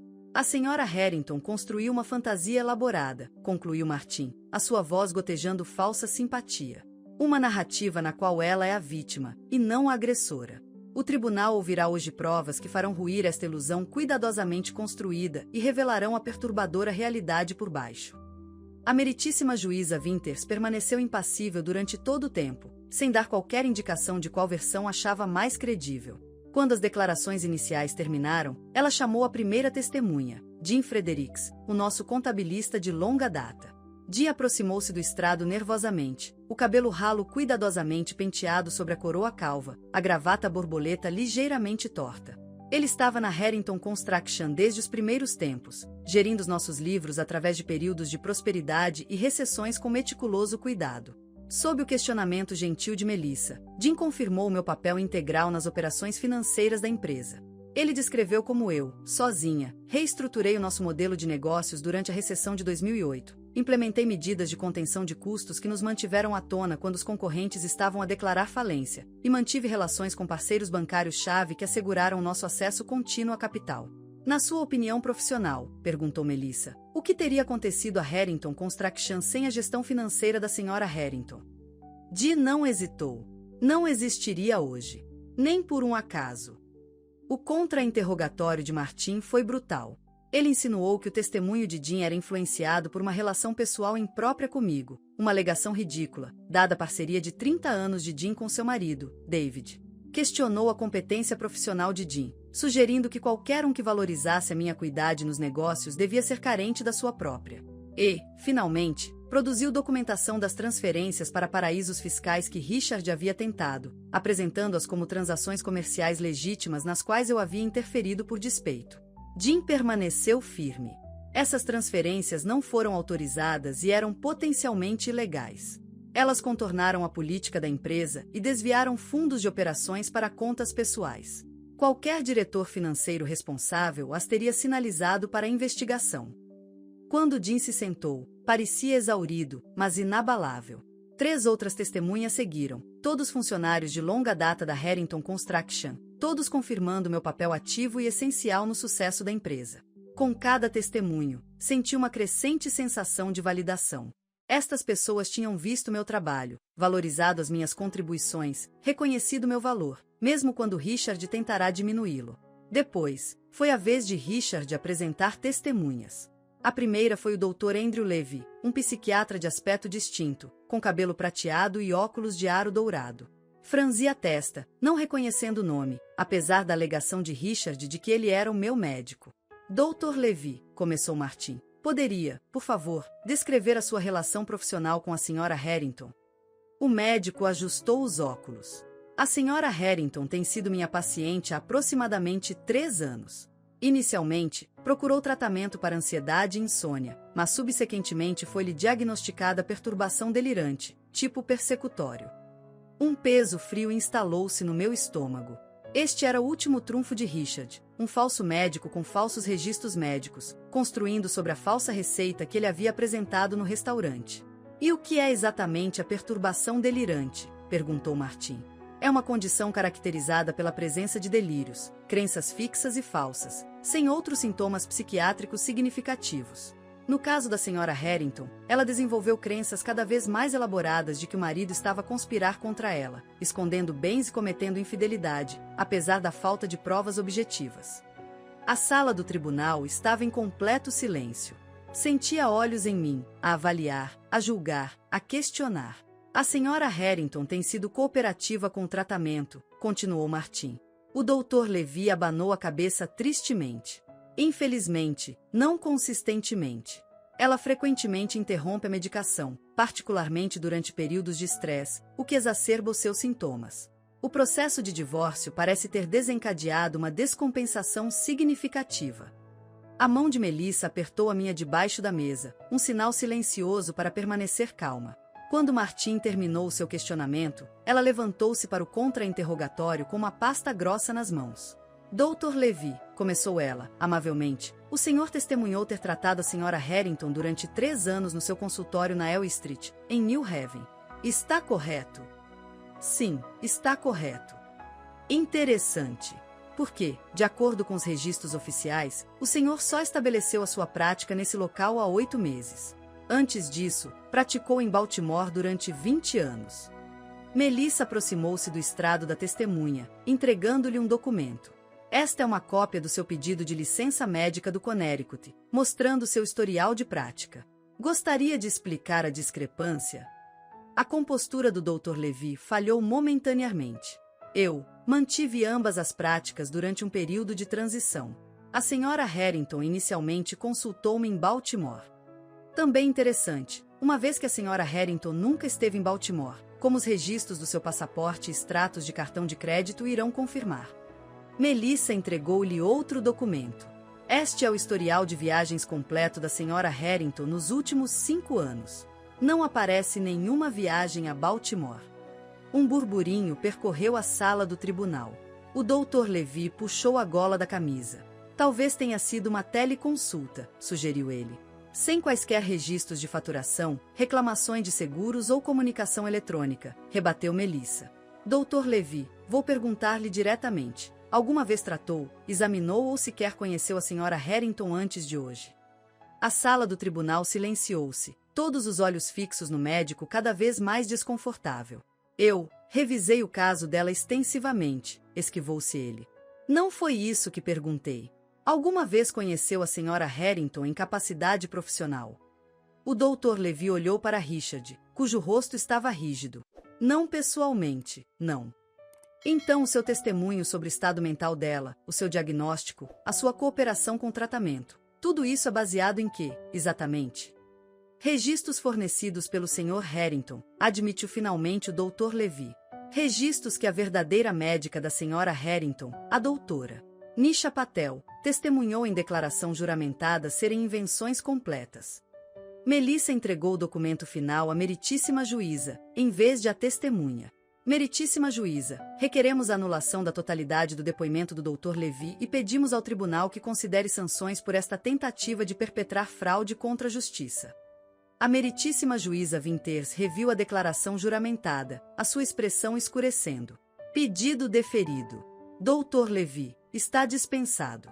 O tribunal determinará as sanções apropriadas após rever o registro completo. Ela fixou Richard com um olhar glacial. Sr. Harrington, o tribunal vê com maus olhos a produção de provas forjadas. Richard olhava em frente, a mandíbula a trabalhar silenciosamente. Enquanto o Dr. Levy saía da sala do tribunal em desgraça, senti uma onda de vindicação tão poderosa que quase me levou às lágrimas. O elaborado esquema de Richard para me pintar como mentalmente instável havia colapsado espetacularmente, expondo seu desespero a todos. Mas Richard ainda não tinha terminado. À medida que o dia avançava, ele chamou uma série de testemunhas, associados de negócios, conhecidos sociais, até a nossa antiga empregada doméstica, cada um preparado para apresentar anedotas desfavoráveis sobre o meu comportamento. Eu era ciumenta, controladora, obcecada com o horário de trabalho de Richard, desconfiada das suas viagens de negócios. Verificava o seu telefone, questionava suas despesas, monitorizava o seu paradeiro. Com cada testemunho, Melissa estabeleceu metodicamente a cronologia. Todos esses comportamentos paranoicos haviam começado depois que o caso de Richard com Sofia já estava bem adiantado. O que as suas testemunhas caracterizavam como ciúme irracional era, de facto, a resposta inteiramente racional de uma mulher que suspeitava, corretamente, que o seu marido a estava a trair. Ao fim da tarde, a meritíssima juíza Winters declarou um intervalo até a manhã seguinte. Enquanto a sala do tribunal esvaziava, Richard permaneceu sentado, olhando em frente como que em transe. Pela primeira vez, reconheci a possibilidade de ele realmente perder, não apenas o caso, mas tudo, o negócio, a casa, a sua reputação, talvez até o acesso ao filho que Sofia carregava. Ele está a perceber que acabou, observou Jennifer enquanto arrumávamos as nossas coisas. Que não consegue seduzir, intimidar ou mentir para se safar desta vez. Não o subestimes, alertei. Richard tem sempre outro movimento. Saímos do tribunal por uma entrada lateral para evitar a imprensa, com David escoltar-nos até o carro de Jennifer com vigilante eficiência. Enquanto nos afastávamos, senti parte da tensão a escoar-se dos meus ombros. Um dia vencido. Talvez apenas mais um pela frente. Foste incrível, mãe, disse Michael do banco da frente. Tão digna, mesmo quando diziam aquelas coisas horríveis. Tive bons exemplos, respondi, pensando em todas as mulheres que viram enfrentar a humilhação pública com graça. Amigas cujos maridos as tinham deixado por mulheres mais jovens, colegas cujas conquistas tinham sido atribuídas a superiores masculinos, a minha própria mãe quando as infidelidades do meu pai se tornaram a conversa da nossa pequena cidade. Decidimos jantar em casa de Jennifer, uma fortaleza familiar onde jornalistas não nos conseguiam alcançar e Richard não ousaria aparecer. Enquanto entrávamos na sua garagem, o meu telefone vibrou com uma mensagem de um número desconhecido. Ele sabe onde a Sofia está. Tira-a de lá agora. O sangue gelou-me nas veias. Jennifer, preciso de fazer uma chamada. Uma chamada privada. Ela acenou com a cabeça, compreendendo imediatamente. Usa o meu escritório. Nós vamos começar o jantar. Fechei a porta do escritório e disquei o número da Margarete com dedos trêmulos. Quando ela atendeu, não perdi tempo com formalidades. Precisas de mudar a Sofia imediatamente. O Richard sabe onde ela está. O quê? Como? A voz de Margarete subiu em alarme. Não sei, mas acabei de receber um aviso. O Jason ainda está aí? Não, ele regressou de avião ontem. Somos só eu e a Sofia. Pensei rapidamente. Leva-a para a estalagem Blackfoot. Pede para falar com Joseph White Bear. Ele é um velho amigo do pai. Ele vai ajudar-te. Não uses cartões de crédito. Não deixes rastro documental. Farei arranjos para um lugar mais permanente amanhã. Elaine, estás a assustar-me, disse Margarete, com a voz miúda. Assusta-te, disse-lhe eu, sem rodeios. Assusta-te o suficiente para agir rápido. Liga-me quando estiverem seguras. Terminei a chamada e liguei imediatamente a Melissa, transmitindo-lhe o aviso e as minhas instruções a Margarete. Boa ideia, aprovou Melissa. Mas quem enviou o aviso? E como é que Richard descobriu onde a Sofia estava? Não sei, admiti. O número está bloqueado. Quanto a como ele a encontrou? Fiz uma pausa, considerando as possibilidades. Richard tem contactos em todo lado. Investigadores privados, ex-clientes com ligações em todas as indústrias. Se ele quisesse encontrá-la desesperadamente, conseguiria. Vou ligar à polícia local em Bozema, decidiu Melissa. Vou pedir-lhes para fazerem patrulhas extra perto da casa da tua irmã esta noite, só por precaução. Quando me juntei à minha família na cozinha, eles souberam imediatamente que algo estava errado. O que aconteceu? Perguntou Jennifer, pousando a saladeira. Expliquei brevemente, observando as suas expressões mudarem de preocupação para alarme. Achas que ele realmente a perseguiria? Perguntou Michael, visivelmente abalado. Isso é criminoso. O vosso pai sente-se encurralado, disse eu cuidadosamente. E ele acredita que a Sofia o traiu ao ajudar-me. Adiciona a gravidez, a sua obsessão por ter um herdeiro. Dei de ombros. Já não sei do que ele é capaz. Jantamos em silêncio contido, a breve vitória do julgamento ofuscada por esta nova ameaça. Verifiquei o meu telefone compulsivamente, à espera de notícias da Margarete de que ela e Sofia haviam chegado em segurança. Chegou pouco depois das 9, na estalagem. O Joseph arranjou-nos um quarto nos fundos. Ninguém nos seguiu. Mostrei a mensagem a Jennifer e Michael, o alívio evidente nos nossos rostos. Uma crise evitada, disse Jennifer. Agora só precisamos de passar por amanhã sem mais surpresas. Mas as surpresas não haviam terminado. Enquanto arrumávamos os pratos do jantar, a campainha tocou, um zumbido insistente e repetido que me deixou com os nervos em franja. Eu atendo, disse David, fazendo um gesto para nos mantermos afastados. Ele verificou a câmara de segurança que Jennifer havia instalado, depois franziu a testa. É o Martin Goldstein. O advogado de Richard. Aqui, troquei olhares perplexos com os meus filhos. O que poderia ele querer? David abriu a porta com cautela, o corpo bloqueando a entrada. Senhor Goldstein, é um pouco tarde para uma visita social. Preciso de falar com a senhora Harrington, disse Martin, com a voz tensa. É urgente. Aproximei-me da porta, com Jennifer e Michael a flanquear-me protetoramente. Estou aqui, Martin. O que é? O advogado de Richard não parecia em nada com o homem polido e confiante que havia estado a demolir o meu caráter no tribunal horas antes. A gravata estava torta, o cabelo despenteado, os olhos injetados. Posso entrar? Por favor? O que tenho a dizer não deve ser ouvido. Hesitei, depois acenei com a cabeça. David afastou-se, permitindo a entrada de Martin, mas observando-o cuidadosamente. O que aconteceu? Perguntei assim que a porta se fechou. Martin passou a mão pelo cabelo ralo. Richard fugiu. Esvaziou as suas contas bancárias, levou o passaporte e desapareceu. Deixou-me uma carta. Ele tirou um envelope amarrotado do bolso. Instruções para me retirar do caso, liquidar certos bens, fazer um acordo contigo em quaisquer termos. Disse que entraria em contato quando estivesse estabelecido noutro lugar. Peguei na carta com dedos dormentes, lendo a caligrafia inconfundível de Richard. Era real, não apenas a caligrafia, mas o tom imperioso, a subtil transferência de culpa, a completa falta de remorsos. Ele está a fugir, disse eu, olhando para Martin. Em vez de enfrentar a derrota no tribunal, está a abandonar tudo, a empresa, as propriedades, até o seu filho por nascer. Martin acenou com a cabeça miseravelmente. Nunca tive um cliente a fazer isto em 30 anos de advocacia. Lamento, Elaine. A sério. Eu não tinha ideia de que ele iria desaparecer sem deixar rasto, completei eu. Não estou surpreendida. Richard nunca suportou perder, nem o negócio, nem um jogo de tênis, e certamente não a sua fortuna e a sua reputação num golpe público. Já notifiquei o tribunal, continuou Martin. A meritíssima juíza Winters emitiu um mandado de captura, mas, sinceramente, se ele já deixou o país. Ele não volta, terminei eu. Não por muito tempo. Martin parecia genuinamente arrependido. Para que conste, eu não sabia do falso médico. Isso foi tudo ideia de Richard. Nunca teria apresentado um testemunho que sabia ser fraudulento. Não tinha certeza se acreditava nele, mas isso pouco importava agora. Obrigada por ter vindo dizer-me pessoalmente. Isso foi decente da sua parte. Depois de Martin sair, reunimos-nos na sala de estar de Jennifer, tentando absorver este último desenvolvimento. Então acabou? Perguntou Michael. Assim, de repente.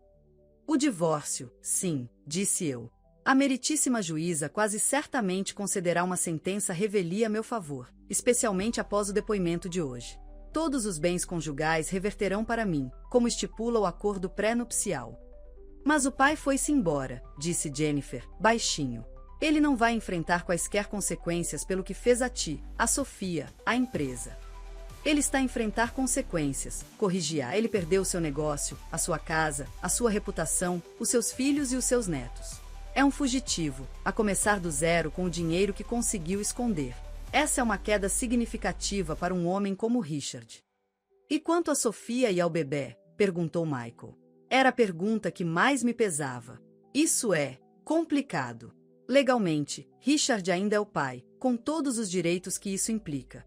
Na prática, se ele fugiu do país para evitar a sentença de divórcio, é improvável que procure a custódia. Mas se ele alguma vez voltar, vais ajudá-la a lutar contra ele, disse Jennifer. Não foi uma pergunta. Sim, concordei. Vou. Naquela noite, dormi no quarto de hóspedes de Jennifer, com David a vigiar a partir do sofá da sala de estar. Apesar da tormenta do dia, caí num sono profundo e sem sonhos, o sono de alguém que sobreviveu a um furacão e acorda para encontrar o mundo irremediavelmente mudado, mas ainda de pé. Na manhã seguinte, veio a confirmação da fuga de Richard. O seu avião particular partirá para Zurique pouco depois de o tribunal ter encerrado a sessão. A partir daí, o seu rastro desvaneceu-se. Sem gastos de cartão de crédito, sem atividade telefônica, sem qualquer tipo de rastro eletrônico. Ele está a planear isto há algum tempo, observou Melissa quando a chamei com a notícia. As contas offshore, os ativos líquidos, a rota de fuga. Isto não foi uma decisão de última hora após os contratempos de ontem. Não, concordei. Este foi o seu plano de contingência desde o início. Se não pudesse ganhar, não ficaria para perder. Os processos judiciais são essencialmente uma formalidade agora, continuou Melissa.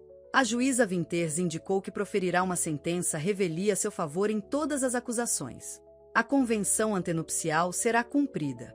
Todos os bens matrimoniais ser-lhe-ão atribuídos como parte lesada. E a Sofia? E o bebê? Isso é mais complicado. Sem Richard presente, não podemos estabelecer a paternidade legalmente, embora ninguém a conteste. Sofia terá a guarda exclusiva por omissão, mas se Richard alguma vez regressar e pedir direitos, ela terá de lidar com isso. Pensei na Sofia, jovem, sozinha, a carregar o filho de um homem que a abandonara em vez de enfrentar as consequências das suas ações.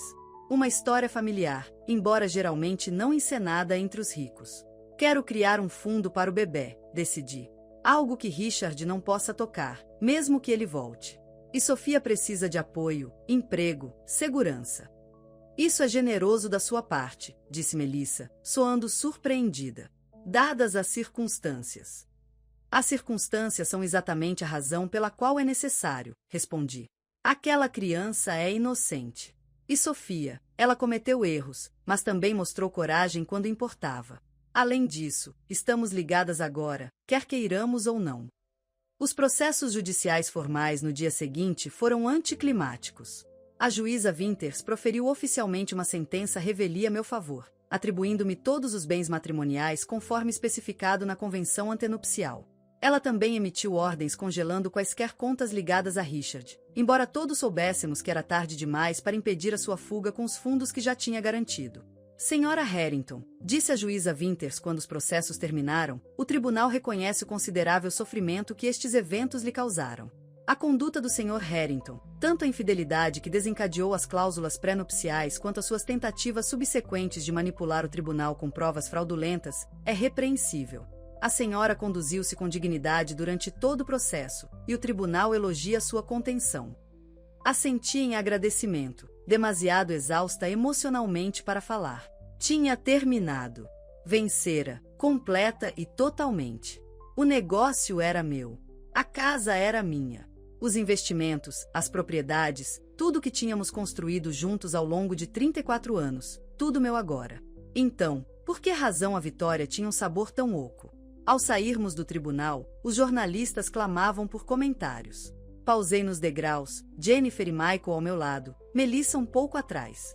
Senhora Harrington, qual é a sua reação à fuga do seu marido à justiça? Vai liquidar a Harrington Construction ou continuar a geri-la? Sabe onde Richard Harrington se esconde? Já falou com Sophia Bell desde o seu desaparecimento? Levantei uma mão, e para minha surpresa, as perguntas cessaram. No silêncio repentino, encontrei a minha voz. A Harrington Construction continuará as operações como de costume.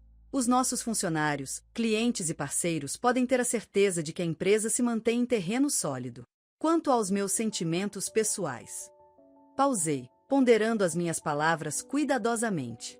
Construí aquela empresa ao lado do meu marido durante mais de 3 décadas.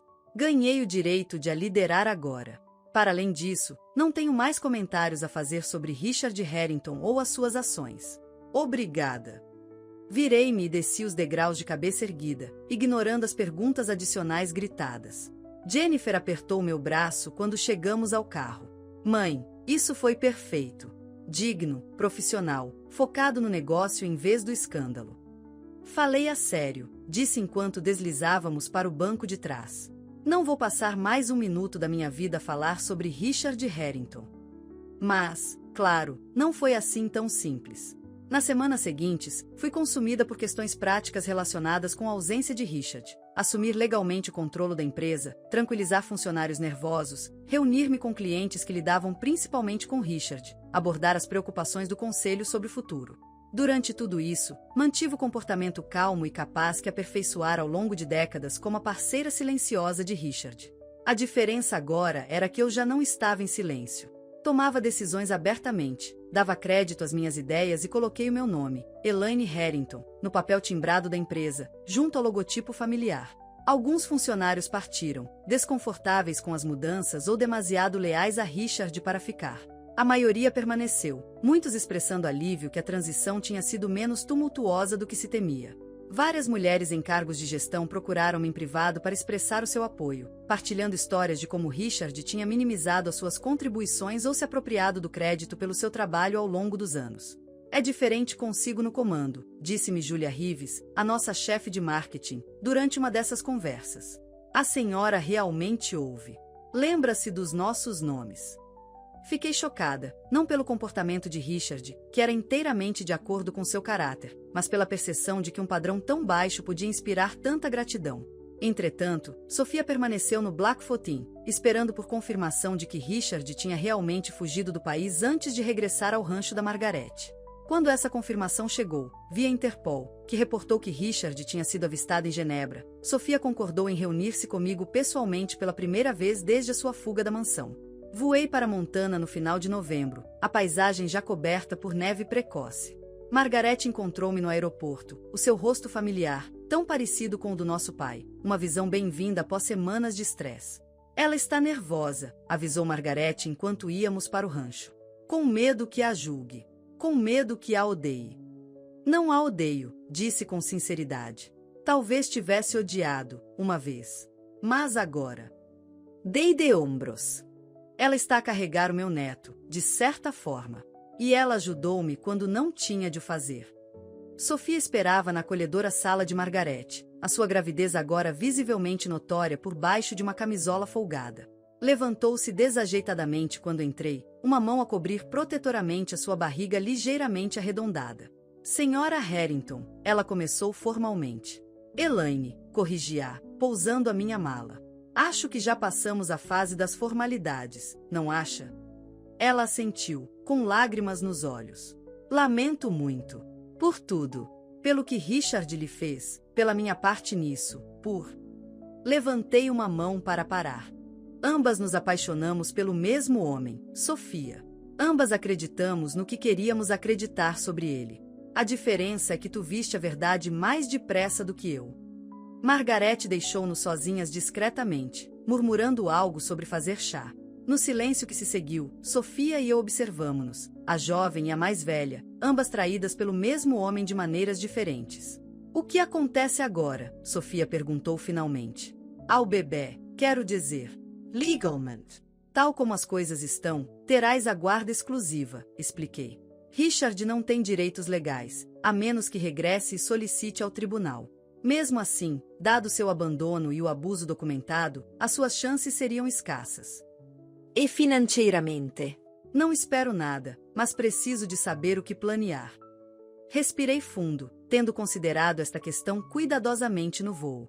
Estabeleci um fundo para a criança. Cobrirá a educação, os cuidados de saúde e as despesas básicas de subsistência até os 25 anos, quando o capital se torna acessível. Está estruturado de forma que Richard não possa tocar nele, mesmo que regresse. Os olhos de Sofia arregalaram-se. Por que faria isso? Depois do que eu fiz ao seu casamento? O meu casamento já estava desfeito, disse calmamente. Eras apenas o sintoma mais recente, não a causa. Quanto ao porquê? Pensei na Jennifer e no Michael, em como os tinha protegido ferozmente, como os amava completamente. Porque toda criança merece segurança. Porque este bebê é inocente dos pecados do pai. E porque, de uma forma estranha, estamos ligadas agora, uma espécie de família, forjada nos destroços que Richard deixou para trás. Lágrimas escorreram pelas bochechas de Sofia. Não mereço a sua bondade. Não se trata de merecer, disse-lhe. Trata-se de escolher que tipo de pessoa quero ser no rescaldo de tudo isto. E eu escolho não perpetuar o ciclo de mágoa. Conversamos durante horas depois disso, sobre assuntos práticos e pessoais. Sofia tinha sido uma promissora designer de interiores antes de conhecer Richard. Ofereci-lhe um cargo para redesenhar a nossa sede da empresa e os nossos escritórios, trabalho que ela poderia fazer remotamente até o bebê nascer. Ela aceitou com gratidão, ansiosa por recuperar a sua identidade profissional separada da influência de Richard. Ao cair da noite, cobrindo o rancho de Margaret com luar prateado, Sofia fez a pergunta que eu tanto temia. Acha que ele voltará? Pelo bebê. Pensei em mentir, oferecendo falsa tranquilidade. Mas Sofia merecia a verdade. Não sei. Richard sempre quis uma dinastia, um filho para continuar o seu nome e o seu legado. Mas ele também é profundamente egoísta. Se regressar lhe custasse a liberdade ou os seus bens restantes. Ele ficaria longe, Sofia terminou. Até ser conveniente para ele ser pai. Sim, concordei. É exatamente isso que ele faria. Sentamo-nos em silêncio, contemplando esta compreensão partilhada do homem que moldara tão profundamente as nossas vidas. Então estaremos prontas, Sofia disse finalmente, com uma nova determinação na voz. Se ele voltar, estaremos prontas. Assenti, reconhecendo o aço sob a sua frágil exterior, o mesmo aço que eu tinha descoberto em mim durante estes últimos meses de crise. Sim, concordei. Estaremos. Regressei a Connecticut no dia seguinte, deixando Sofia com a promessa de manter o contato e apoio para o seu novo começo. Quando o avião descolou sobre montanhas cobertas de neve, senti um curioso sentido de desfecho, não uma cura completa, mas o seu início. Richard tinha fugido em vez de enfrentar as consequências das suas ações, mas ao fazê-lo, libertou-me de maneiras que eu não tinha previsto. A mansão, que eu inicialmente evitara depois de me mudar para o meu condomínio no centro da cidade, já não parecia assombrada pela sua presença. Decidi vendê-la, não por amargura, mas porque representava um capítulo da minha vida que estava agora encerrado. Queria algo que fosse inteiramente meu, escolhido para os meus gostos e necessidades, em vez de para ostentação. As férias de Natal aproximavam-se, trazendo uma reunião agridoce com a família alargada, que tinha ouvido falar do divórcio, mas não dos detalhes. Respondi às suas perguntas cautelosas com verdades abreviadas, nem escondendo a traição de Richard, nem me detendo nela. Para minha surpresa, várias mulheres mais velhas na família procuraram-me em privado, partilhando histórias semelhantes de maridos que tinham desviado o caminho, casamentos que tinham terminado, vidas que tinham sido dolorosamente, mas com sucesso, reconstruídas. O meu Henry deixou-me pela secretária dele quando eu tinha 48 anos. A minha prima Eleanor disse-me enquanto bebíamos ponche de Natal. Pensei que me definharia e morreria sem ele. Em vez disso, voltei à escola, tirei o meu curso e tive os melhores 20 anos da minha vida. Você também terá, Elaine. Não tinha certeza se isso era verdade, mas apreciei o sentimento, a suposição de que a minha história não tinha terminado, que os melhores capítulos ainda podiam estar por vir. Janeiro trouxe um novo começo na Harrington Construction, que eu estava a considerar renomear para refletir a sua nova liderança. O choque inicial da partida de Richard tinha desaparecido, substituído por um ritmo constante de negócios como de costume, contratos garantidos, projetos concluídos, lucros mantidos. Descobri que gostava de ser o rosto público da empresa, já não escondida na sombra de Richard. Foi durante uma reunião de rotina com a nossa equipa jurídica que a notícia chegou, um desenvolvimento tão inesperado que parecia quase irreal. Senhora Harrington, o nosso chefe de assessoria jurídica disse, levantando os olhos do telefone com uma expressão estranha. Acabei de receber notícias dos nossos contactos na banca suíça. Houve uma transferência bancária significativa de uma conta que se acredita estar ligada a Richard, para um banco nas Ilhas Caimão. Isso não é surpreendente, respondi. Ele precisa de se estabelecer em algum lugar. A parte em comum é o nome na conta receptora, o advogado continuou. Está registrado em nome de alguém chamado Marcus Devlin. O nome não me dizia nada. E então, quem é Marcus Devlin? Isso é o estranho. De acordo com as nossas fontes, não existe Marcus Devlin, pelo menos, nenhum ligado a Richard ou aos seus associados conhecidos. Parece ser uma identidade de fachada, recentemente criada.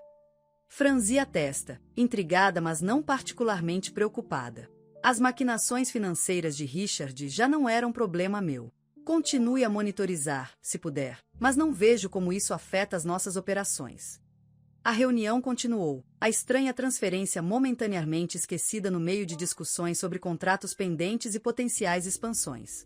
Foi só mais tarde, ao sair do escritório, que uma memória veio à tona, um comentário descuidado que Richard tinha feito anos antes, quando discutíamos opções de reforma.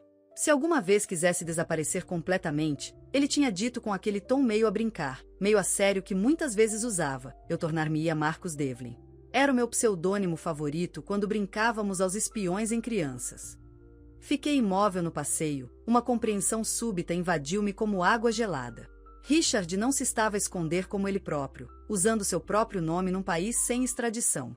Ele estava a criar uma identidade inteiramente nova, uma que lhe permitiria eventualmente regressar aos Estados Unidos sem ser detetado. Marcus Devlin. Richard Harrington. Mesma pessoa, nome diferente. Liguei para Melissa imediatamente, explicando a minha percepção e as suas implicações. É possível, ela concordou depois de ouvir atentamente. Difícil, mas não impossível com dinheiro suficiente e as ligações certas. Mas por que razão ele arriscaria regressar? Ele está mais seguro no estrangeiro, fora do alcance das ordens judiciais. Porque Richard nunca acreditou que as regras se aplicassem a ele, disse, a certeza crescer a cada palavra. Porque ele odeia perder o controle da sua empresa, do seu legado. Porque ele não abandonará o seu filho para sempre, não seu filho, caso seja um rapaz que a Sofia está a gerar. E por quê? Hesitei, a verdade final quase demasiado dolorosa para expressar. Porque ele não me vai deixar ganhar. Não permanentemente. Houve silêncio na linha enquanto Melissa absorvia aquilo. Se tiveres razão, ela disse finalmente, precisamos de nos preparar. Não apenas legalmente, mas pessoalmente.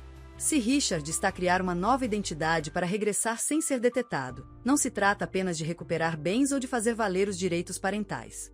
Pode tratar-se de vingança. A palavra pairava no ar entre nós, pesada de implicações. Vingança. Contra mim, por ter tirado o que ele via como seu. Contra Sofia, por o ter traído.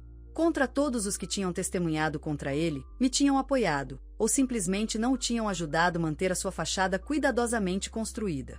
O que fazemos? Perguntei, odiando o tremor que se tinha insinuado na minha voz. Observamos e esperamos, Melissa respondeu. Alertamos a Sofia, os seus filhos, qualquer pessoa potencialmente em risco. E recolhemos cada pedaço de informação sobre esta identidade Marcus Devlin. Se Richard regressar, estaremos prontas. Terminei a chamada e fiquei imóvel no passeio, pedestres a fluírem à minha volta como água à volta de uma pedra. Depois de tudo, a traição, o divórcio, a humilhação pública, a vitória legal, não tinha acabado. Richard ainda estava por aí, a conspirar, a planear, talvez até agora a organizar o seu regresso sob um novo disfarce. A percepção devia ter me aterrorizado. Em vez disso, senti uma alegria estranha e feroz a crescer dentro de mim. Richard pensava que podia reinventar-se, regressar às nossas vidas sem ser detetado, recuperar o que tinha perdido.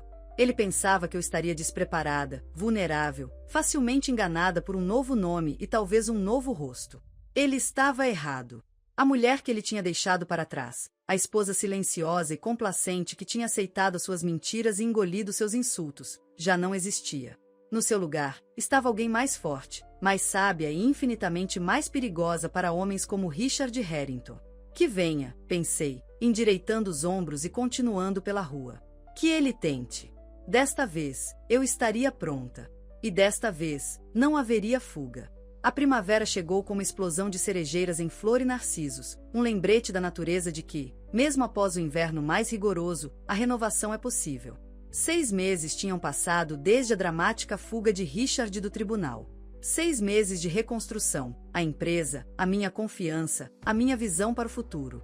A Harrington Construction era agora Harper Building Group, renomeada com meu apelido de solteira e reapresentada com um logótipo elegante e moderno que removia todos os vestígios da influência de Richard. A transição tinha sido mais suave do que o esperado. Os clientes permaneceram, os funcionários adaptaram-se, e a nossa reputação de trabalho de qualidade permaneceu intacta. Mudei-me do condomínio no centro da cidade para uma cobertura luminosa com vista para o parque, um espaço que desenhei eu própria, sem concessões ao gosto ou preferências de mais ninguém. A liberdade de criar um lar exclusivamente para mim era inebriante, cada escolha um pequeno ato de libertação após décadas de compromisso. Jennifer e Michael visitavam com frequência, trazendo os meus netos para brincar no jardim do edifício ou nadar na piscina da cobertura. A minha relação com os meus filhos tinha se aprofundado de maneiras inesperadas desde a partida de Richard, as nossas conversas mais honestas, as nossas ligações mais fortes sem a sua presença dominante entre nós. Pareces feliz, mãe, Jennifer observou uma tarde de domingo enquanto víamos os filhos dela perseguirem-se pela minha espaçosa sala de estar. Mais feliz do que me lembro de haver em anos. Estou, admiti, surpreendendo-me com a verdade disso. Nem sempre. Ainda há dias difíceis. Mas sim, no geral, estou mais feliz do que esperava. Por que o pai se foi? Ela perguntou cuidadosamente. Ponderei a pergunta, querendo ser honesta sem ser cruel. Porque estou totalmente presente na minha própria vida agora, disse finalmente. Durante tanto tempo, vivi em reação ao teu pai, aos seus humores, às suas necessidades, às suas decisões. Agora faço escolhas porque são certas para mim, não em resposta a outra pessoa. Jennifer assentiu, compreensão nos seus olhos. Percebo isso. Depois do meu divórcio do Chris, senti o mesmo, como se pudesse finalmente ouvir os meus próprios pensamentos sem a voz de outra pessoa os abafar. Sentamo-nos num silêncio confortável, observando as crianças a brincar.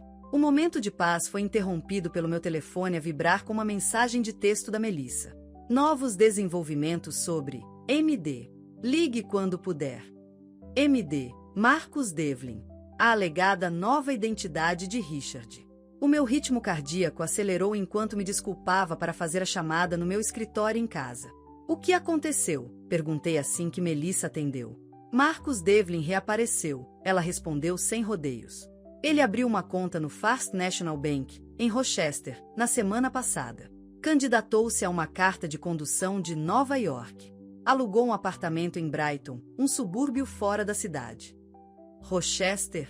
Isso fica a menos de 6 horas daqui. A minha boca secou.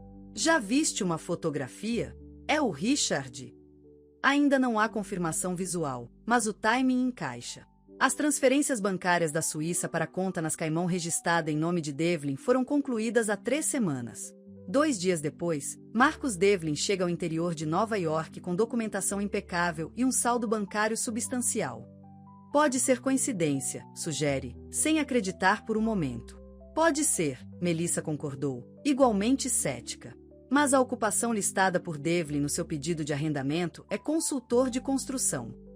E a idade dele? 63 anos, exatamente a idade de Richard. Um arrepio desceu-me pela espinha, apesar do dia quente de primavera. Ele voltou, exatamente como previmos. Pelo que parece. A questão é, qual é o seu objetivo final? Se ele queria permanecer escondido, por que vir tão perto de Connecticut? Por que usar uma ocupação que é paralela à sua vida anterior? Porque ele quer ser encontrado, percebi, a verdade a cristalizar-se enquanto falava. Não pelas autoridades ou pelos tribunais, por mim. Ele está a enviar uma mensagem de que está por perto, a observar, à espera do momento certo para fazer a sua jogada. Essa é a minha avaliação também, Melissa disse com gravidade. Precisamos de decidir como responder. Poderíamos alertar as autoridades sobre as nossas suspeitas. E dizer o quê? Que pensamos que um homem com identificação legal e sem registro criminal pode ser outra pessoa. Sem provas, pareceríamos paranoicas, exatamente o que Richard tentou fazer de mim durante o divórcio. Então precisamos de provas, Melissa afirmou com firmeza. Posso contratar um detetive particular para vigiar Devlin, obter fotos, recolher provas. Faça-o, concordei imediatamente. Mas discretamente. Se for o Richard e ele perceber que estamos na sua pista, desaparecerá novamente, e da próxima vez, poderemos não ter aviso prévio do seu regresso. Após desligar a chamada, juntei-me à minha família na sala de estar, forçando um sorriso que não sentia. A sombra do possível regresso de Richard pairava sobre a cena pacífica, manchando a minha felicidade arduamente conquistada com uma ansiedade familiar. Naquela noite, depois de todos terem ido, eu estava à janela do meu quarto a observar a cidade cintilante lá embaixo. Em algum lugar, não há mais de um dia de carro, Richard podia estar a fazer o mesmo, a planear a sua vingança, confiante no seu novo disfarce e falsa identidade. Mas Richard sempre me subestimou. Mesmo agora, ele presumia que eu seria passiva, reativa, despreparada para o seu regresso. Ele esperava a mesma mulher complacente com quem se casara e controlara durante décadas. Essa mulher já não existia. Peguei no meu telemóvel e liguei para Sofia em Trás-os-Montes. A nossa improvável aliança tinha evoluído para algo próximo de uma amizade nos últimos 6 meses, cimentada por videochamadas semanais e uma determinação partilhada de seguir em frente após a traição de Richard. Elaine, ela atendeu, com voz sonolenta. Está tudo bem? É tarde. Lamento ligar a esta hora, eu disse. Mas houve uma novidade que precisas de saber. Achamos que o Richard voltou ao país, a usar uma identidade falsa. O arfar audível da Sofia foi perceptível à distância. Onde? Coimbra. Umas 2 horas daqui, 4 ou 5 de ti. Ele está a chamar-se Marcus Devlin agora. Por que me estás a dizer isto? Sofia perguntou, a voz tensa de medo. O que é que se espera que eu faça com esta informação? Fica alerta, eu respondi simplesmente. Toma precauções. E considera vir ficar comigo por um tempo, pelo menos até o bebê nascer. Estarias mais segura aqui, onde posso providenciar segurança adequada. Voltar para Lisboa? Sofia parecia incrédula. Mais perto dele. Mais perto de mim, eu corrigi. Mais perto de recursos, proteção, apoio. O meu edifício tem excelente segurança. David Corren, o irmão da Melissa, o ex-polícia, é agora o meu chefe de segurança no grupo de construção Harper. Ele pode providenciar proteção para ti, para nós as duas.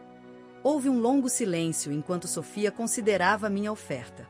O bebê nasce daqui a 7 semanas, ela disse finalmente. A Margarete tem sido maravilhosa, mas ela não está equipada para cuidar de um bebê a longo prazo. E começar de novo sozinha em Trás-os-Montes.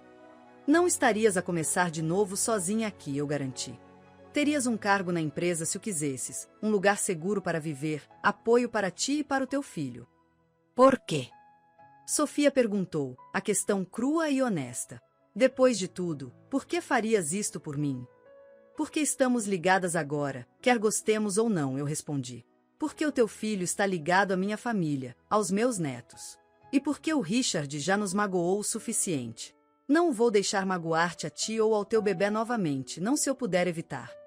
Outra longa pausa. Está bem, Sofia concordou finalmente. Eu venho. Mas não porque tenho medo do Richard. Porque é o certo para o meu bebê. Claro, eu disse, respeitando a sua necessidade de dignidade. Farei os arranjos. Na semana seguinte, preparei-me para a chegada de Sofia com a mesma atenção meticulosa que outrora dedicara a aquisições corporativas. Garanti-lhe um apartamento de 2 quartos no meu edifício, contratei uma equipe de segurança discreta recomendada por David e providenciei a sua integração perfeita no departamento de design do grupo de construção Harper. Enquanto isso, o detetive particular de Melissa começou a vigiar Marcus Devlin, enviando atualizações diárias sobre os seus movimentos e atividades. O padrão que emergiu foi revelador e perturbador. Devlin passava os seus dias a estabelecer a sua nova identidade, a abrir contas, a juntar-se a organizações profissionais, a construir ligações na comunidade empresarial de Coimbra. As suas noites eram passadas a pesquisar o grupo de construção Harper, a estudar artigos de notícias sobre mim e a fazer anotações num diário de capa de couro a que o detetive não conseguia ceder. O mais preocupante era a aparência de Devlin. Segundo o detetive, ele tinha apenas uma semelhança passageira com Richard Harrington, altura e compleição semelhantes, mas com cabelo mais escuro, barba bem aparada, óculos e diferenças subtis nas suas feições faciais sugerindo uma pequena cirurgia estética. Não o suficiente para parecer uma pessoa completamente diferente, relatou o detetive. Mas o suficiente para que alguém que conhecesse o Richard casualmente pudesse não o reconhecer à primeira vista. E a voz dele? Perguntei, lembrando-me do barítono distinto de Richard com seu ligeiro sotaque portuense. Mais grave, mais rouca, com uma inflexão beirã. Mais uma vez, não dramaticamente diferente, mas o suficiente para criar dúvida. A confirmação das nossas suspeitas, de que Richard se tinha realmente transformado em Marcus Devlin, devia ter me aterrorizado. Em vez disso, endureceu a minha determinação. Richard tinha ido a extremos extraordinários para se reinventar, acreditando que a sua nova identidade era impenetrável. Essa arrogância seria a sua ruína. Sofia chegou no início de maio, a gravidez já nas últimas semanas. A jovem que desceu do avião particular que eu providenciara parecia mais saudável do que quando a vira pela última vez em Trás-os-Montes. A sua tez brilhava, a sua postura mais confiante apesar da sua forma desajeitada. Margarete acompanhava-a, relutante em deixá-la viajar sozinha na sua condição. Ela insistiu em vir ela própria, Margarete explicou enquanto víamos Sofia ser ajudada para o carro à espera pela equipa de segurança de David. Disse que não fugiria assustada do Richard ou de qualquer outra pessoa. Ela é mais forte do que parece, observei. Margaret Sorio Levamenti. Faz-me lembrar outra pessoa que conheço. A semelhança não me tinha escapado. Na determinação de Sofia em reconstruir a sua vida nos seus próprios termos, eu reconheci a minha própria jornada no último ano, da traição chocante e feroz independência. Sofia instalou-se no seu novo apartamento com surpreendente facilidade, reorganizando imediatamente a mobília que eu fornecera para melhor se adequar ao seu gosto. Ela aceitou os protocolos de segurança que David estabeleceu sem queixa, compreendendo a sua necessidade mesmo enquanto se irritava com as restrições. Sinto-me numa gaiola dourada, ela admitiu durante o jantar na minha penthouse naquela primeira semana. Segura, mas não livre. É temporário, eu garanti. Apenas até entendermos o que o Richard, Marcus, pretende fazer. Assim que o bebê nascer e estiveres recuperada, poderás decidir o que acontece a seguir. O que achas que ele quer? Sofia perguntou, esfregando distraidamente a sua barriga inchada. Por que voltar? Ele tinha escapado, tinha se safado de tudo. Nem tudo, eu corrigi. Ele perdeu a empresa, a casa, a reputação. E perdeu-te a ti, e ao filho dele. A expressão de Sofia endureceu. Ele descartou-nos. Não fomos nós que partimos por escolha. Richard nunca aceita responsabilidade pelas suas perdas, eu expliquei, baseando-me em décadas de experiência com a psicologia do meu ex-marido. Na mente dele, tudo o que aconteceu é culpa de outra pessoa, minha, tua, do tribunal. Ele voltou para reclamar o que acredita ser seu por direito. O bebê, Sofia sussurrou, o medo cintilando nos seus olhos. Possiblement, tu reconnaissais. Se for um rapaz, especialmente. Richard sempre quis um filho para dar continuidade ao seu legado. O Michael era o seu orgulho e alegria até começar a mostrar independência. É um rapaz, Sofia disse baixinho. Descobri em Trás-os-Montes, mas não disse a ninguém. Tinha medo que isso fizesse o Richard ficar mais determinado a encontrar-nos. A revelação fez-me gelar. A obsessão de Richard com seu legado, com a continuação do nome Harrington, tinha sido uma das suas características definidoras. Um filho seria, de facto, um forte incentivo. Vamos aumentar a segurança, decidi. E precisamos de acelerar o nosso prazo para reunir provas sobre a verdadeira identidade de Marcus Devlin. A oportunidade surgiu mais cedo do que o esperado. 2 dias depois, Melissa ligou com notícias do seu detetive. Devlin vem para o porto, ela relatou. Ele inscreveu-se na feira de construção do Norte Centro, no porto, no próximo fim de semana. É um grande evento da indústria, um que o Richard frequentava todos os anos quando dirigia Construções Harrington. E um que eu estou agendada para comparecer como chefe do grupo de construção Harper, eu adicionei, compreendendo imediatamente o significado. Ele sabe que eu estarei lá. Ele está a arquitetar o nosso primeiro encontro. É um local público, Melissa apontou. Centenas de testemunhas, segurança por toda parte. Se ele estiver a planear algo perigoso. Não, eu disse, certa da minha avaliação. Não é o estilo do Richard. Ele quer observar-me primeiro, avaliar a minha reação à sua nova identidade.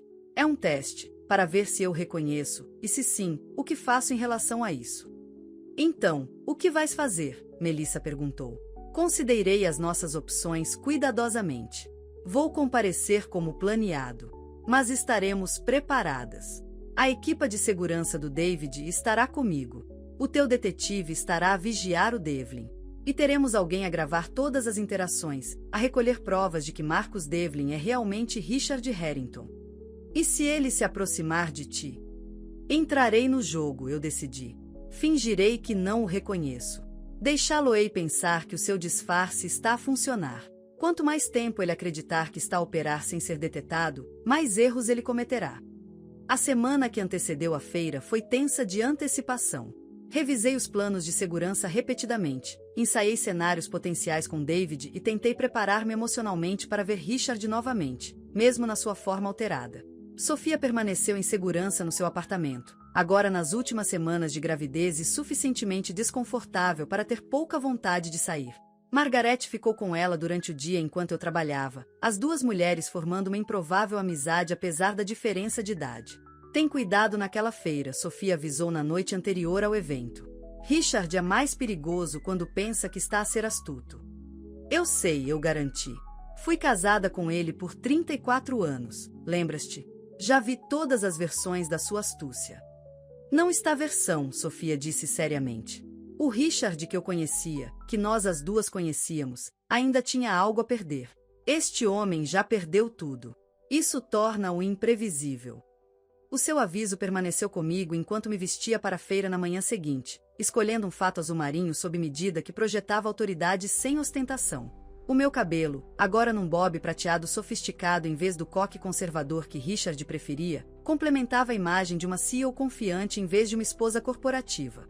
David levou-me ao centro de congressos do Porto, revendo os protocolos de segurança uma última vez. Lembre-se, Sra. Harrington, se sentir ameaçada em algum momento, use a palavra código planta e nós a retiraremos imediatamente. Não me sentirei ameaçada, eu disse com mais confiança do que sentia.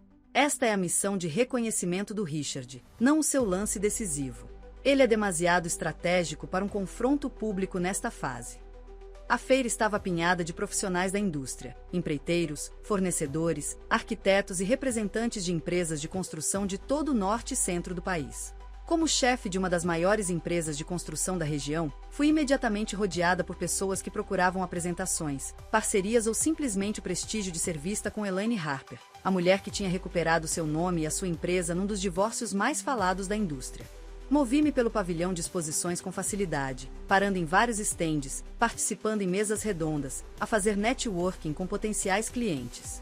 Durante todo o tempo, os meus olhos varriam a multidão em busca de uma figura que correspondesse à descrição de Marcus Devlin, os meus sentidos hiperalertas para qualquer sinal da presença de Richard. Aconteceu durante uma recessão à meio da tarde no átrio central do pavilhão de exposições. Estava a conversar com um grupo de fornecedores de construção sustentável quando senti aquela sensação distinta de ser observada com particular intensidade. Continuei a minha conversa sem parar, mas permiti que o meu olhar se desviasse casualmente pela sala.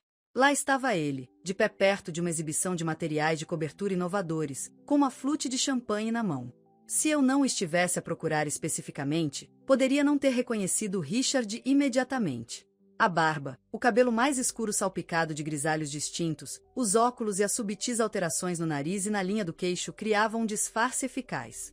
Mas certas coisas não podiam ser alteradas. A maneira como ele se apoiava numa perna, o gesto de passar o polegar na borda do copo quando em profunda reflexão, a ligeira inclinação da cabeça quando algo lhe despertava o interesse. Os nossos olhares cruzaram-se brevemente pela sala apinhada. Não dei sinal de reconhecimento, apenas o sorriso educado e distante que oferecia a qualquer estranho num encontro profissional. Ele assentiu ligeiramente em reconhecimento antes de voltar à exibição que estava a examinar. Com licença, murmurei aos meus companheiros. Vejo alguém que devo cumprimentar. Movi-me pela multidão com confiança descontraída, parando para trocar amenidades com conhecidos pelo caminho. Quando cheguei à exibição de coberturas, Marcus Devlin tinha se posicionado para parecer absorto numa conversa com o fornecedor. As propriedades térmicas são impressionantes, ele estava a dizer com uma voz mais grave e rouca do que os tons cultivados de Richard, mas com a mesma dicção precisa.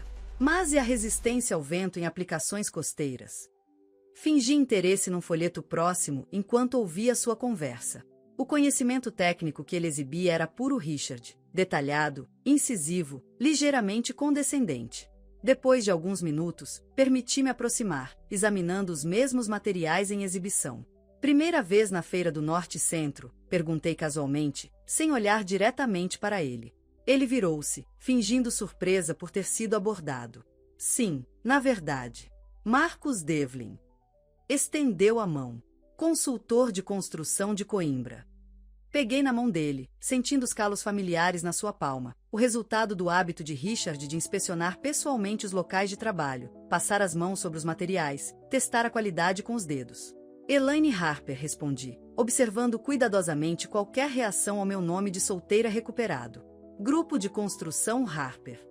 Ah, sim. Antigamente Construções Harrington, não era?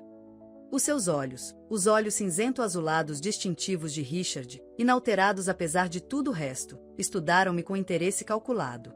Li sobre a reformulação da marca. Uma recuperação muito impressionante após a sua, transição na liderança. Obrigada, eu disse agradavelmente. A mudança pode ser uma oportunidade quando abraçada corretamente. De facto. O sorriso dele não chegou aos olhos. Entendo que o proprietário anterior partiu bastante de repente. Ele descobriu que as suas prioridades estavam noutro lugar, respondi, igualando seu tom casual. Felizmente, eu já dirigia grande parte da operação há anos. O ajuste foi mínimo. Um lampejo de aborrecimento cruzou seu rosto, tão brevemente que qualquer outra pessoa teria perdido, mas eu conhecia cada microexpressão de desagrado de Richard. Ele esperava que eu parecesse diminuída sem ele, a lutar para manter o que ele tinha construído. O meu sucesso evidente irritou-o. Bem, a indústria certamente reparou, continuou ele suavemente. A sua conferência principal amanhã é muito aguardada. Irá discutir o seu caminho único para a liderança? A ameaça velada era clara. Ele planeava assistir ao meu discurso, talvez para desafiar publicamente a minha versão dos acontecimentos ou criar algum tipo de perturbação. Na verdade, vou focar-me nas nossas abordagens inovadoras ao desenvolvimento urbano sustentável, respondi. O passado é de interesse limitado comparado com o futuro que estamos a construir. O sorriso dele apertou quase imperceptivelmente. Que visão de futuro! Ainda assim, histórias pessoais podem ser tão cativantes. A narrativa de triunfo sobre a adversidade é sempre popular. Prefiro deixar que os nossos projetos falem por si, eu disse, olhando para o meu relógio. Se me permite, Sr. Devlin, tenho uma mesa redonda para moderar. Talvez tenhamos a oportunidade de continuar a nossa conversa mais tarde. Conto com isso, Sra. Harper, ele respondeu, enfatizando meu nome de solteira com subtil troça. Considero a sua perspectiva fascinante. Afasti-me com passos medidos, o coração a bater apesar da minha calma exterior. Richard, não, Marcus Devlin agora, tinha revelado mais do que percebera na nossa breve troca. O seu interesse não era meramente curiosidade profissional, era pessoal. Ele queria desestabilizar-me, afirmar a sua contínua influência sobre a minha vida, apesar da sua desgraça e desaparecimento. Mas algo mais me incomodava no encontro, algo na sua maneira que sugeria mais do que simplesmente querer intimidar a sua ex-mulher. Havia um interesse quase proprietário nas suas perguntas sobre a empresa, como se estivesse a avaliar algo que pretendia reclamar. Encontrei David à espera discretamente perto da sala da mesa redonda, com a expressão alerta, mas calma. Viu-o? Perguntei calmamente. Sim. Conseguimos fotos claras e gravamos toda a conversa. O detetive da Melissa continua a vigilância. Bom, preciso que faça mais uma coisa agora. Contacte o nosso chefe de segurança de TI imediatamente. Diga-lhe para verificar os nossos sistemas quanto a tentativas de acesso não autorizado, particularmente focadas nos nossos registros financeiros e bases de dados de clientes. E aumente a segurança no apartamento da Sofia. Não creio que o Richard fizesse o movimento ainda, mas é melhor prevenir do que remediar. David assentiu, já a pegar no telemóvel. Acha que ele está a planear algo específico? Sim, eu disse com gravidade. Só não tenho certeza do que ainda. Mas ele não voltou apenas para trocar amabilidades numa feira de construção. Richard sempre tem um plano final. O resto da tarde decorreu sem mais incidentes. Participei na minha mesa redonda agendada, fiz networking com colegas da indústria e mantive o comportamento profissional esperado de uma CEO de sucesso. Mas por baixo da superfície, a minha mente fervilhava com perguntas e teorias sobre as verdadeiras intenções de Richard. Ao anoitecer, tive a minha resposta. O nosso diretor de TI reportou múltiplas tentativas sofisticadas de hacking contra os servidores do grupo de construção Harper nas últimas 3 semanas, todas originárias de um endereço IP em Coimbra. O alvo: as nossas listas de clientes, propostas de projetos e informações financeiras. Ele está a tentar roubar os nossos clientes, percebi, partilhando a informação com Melissa através de uma linha segura da minha suíte de hotel. Abordá-los como Marcus Devlin, oferecer preços mais baixos nas nossas propostas, prejudicar a nossa reputação. Não se trata apenas de me magoar pessoalmente, ele quer destruir a empresa. Ele consegue fazer isso? Melissa perguntou. Ele poderia certamente causar dano se tivesse sucesso, admiti. Richard conhece estes clientes pessoalmente, entende as suas prioridades, os seus pontos de preço. Como consultor com informações privilegiadas, ele poderia posicionar-se como um conselheiro, ajudando-os a conseguir melhores negócios noutros lugares. Mas ele não conseguiu aceder às informações? Ainda não. A nossa segurança melhorou significativamente desde a partida de Richard. Mas ele continuará a tentar e, eventualmente, poderá ter sucesso com alguns clientes através de contactos pessoais, em vez de roubo de dados. Então, qual é o seu plano? Melissa perguntou. Expô-lo agora? Temos as fotos, a conversa gravada, as provas das tentativas de hacking. Considerei as nossas opções cuidadosamente. Ainda não. Amanhã de manhã, farei a minha conferência principal. Richard, Marcus, estará lá, à procura de sinais de fraqueza, vulnerabilidade. Em vez disso, vou dar-lhe algo completamente diferente. O quê? Uma armadilha, eu disse simplesmente. Uma escada com exatamente o que ele mais quer. Passei metade da noite a rever o meu discurso de abertura, transformando de uma apresentação padrão da indústria para algo muito mais estratégico. Pela manhã, estava exausta, mas resoluta, o meu plano cristalizado numa série de movimentos e contramovimentos calculados. A conferência principal estava agendada para as 10 horas no grande salão do Centro de Congressos. Por volta das 9h30, a sala estava quase cheia, líderes da indústria, representantes da comunicação social e centenas de participantes da feira ansiosos por ouvir a mulher que tinha recuperado a sua empresa de forma tão dramática. Avistei Marcus Devlin perto do fundo da sala, posicionado para uma saída rápida, se necessário, mas com uma visão clara do pódio. David e a sua equipa de segurança estavam estrategicamente posicionados por todo o espaço, alertas, mas discretos. Melissa sentava-se na primeira fila, uma presença de apoio e uma parte crucial do que estava para vir. Exatamente às 10 horas, subi ao palco sob aplausos educados, projetando uma calma confiança num outro fato sob medida, este de um verde esmeralda profundo que realçava o verde nos meus olhos cor de avelã. Os grandes ecrãs atrás de mim exibiam o logótipo do grupo de construção Harper, o meu brasão de família reinventado como uma identidade corporativa moderna, todos os vestígios do nome Harrington apagados. Bom dia, comecei, examinando a sala com um sorriso ponderado. Obrigada por se juntarem a mim hoje. O programa lista meu tema como Desenvolvimento Urbano Sustentável, a visão do grupo de construção Harper para o futuro. E discutiremos isso, mas primeiro, quero falar sobre algo mais fundamental para negócios sustentáveis: integridade. Um murmúrio de interesse ondulou pela audiência. Translation error. Please read this section. This was already departure from the expected core.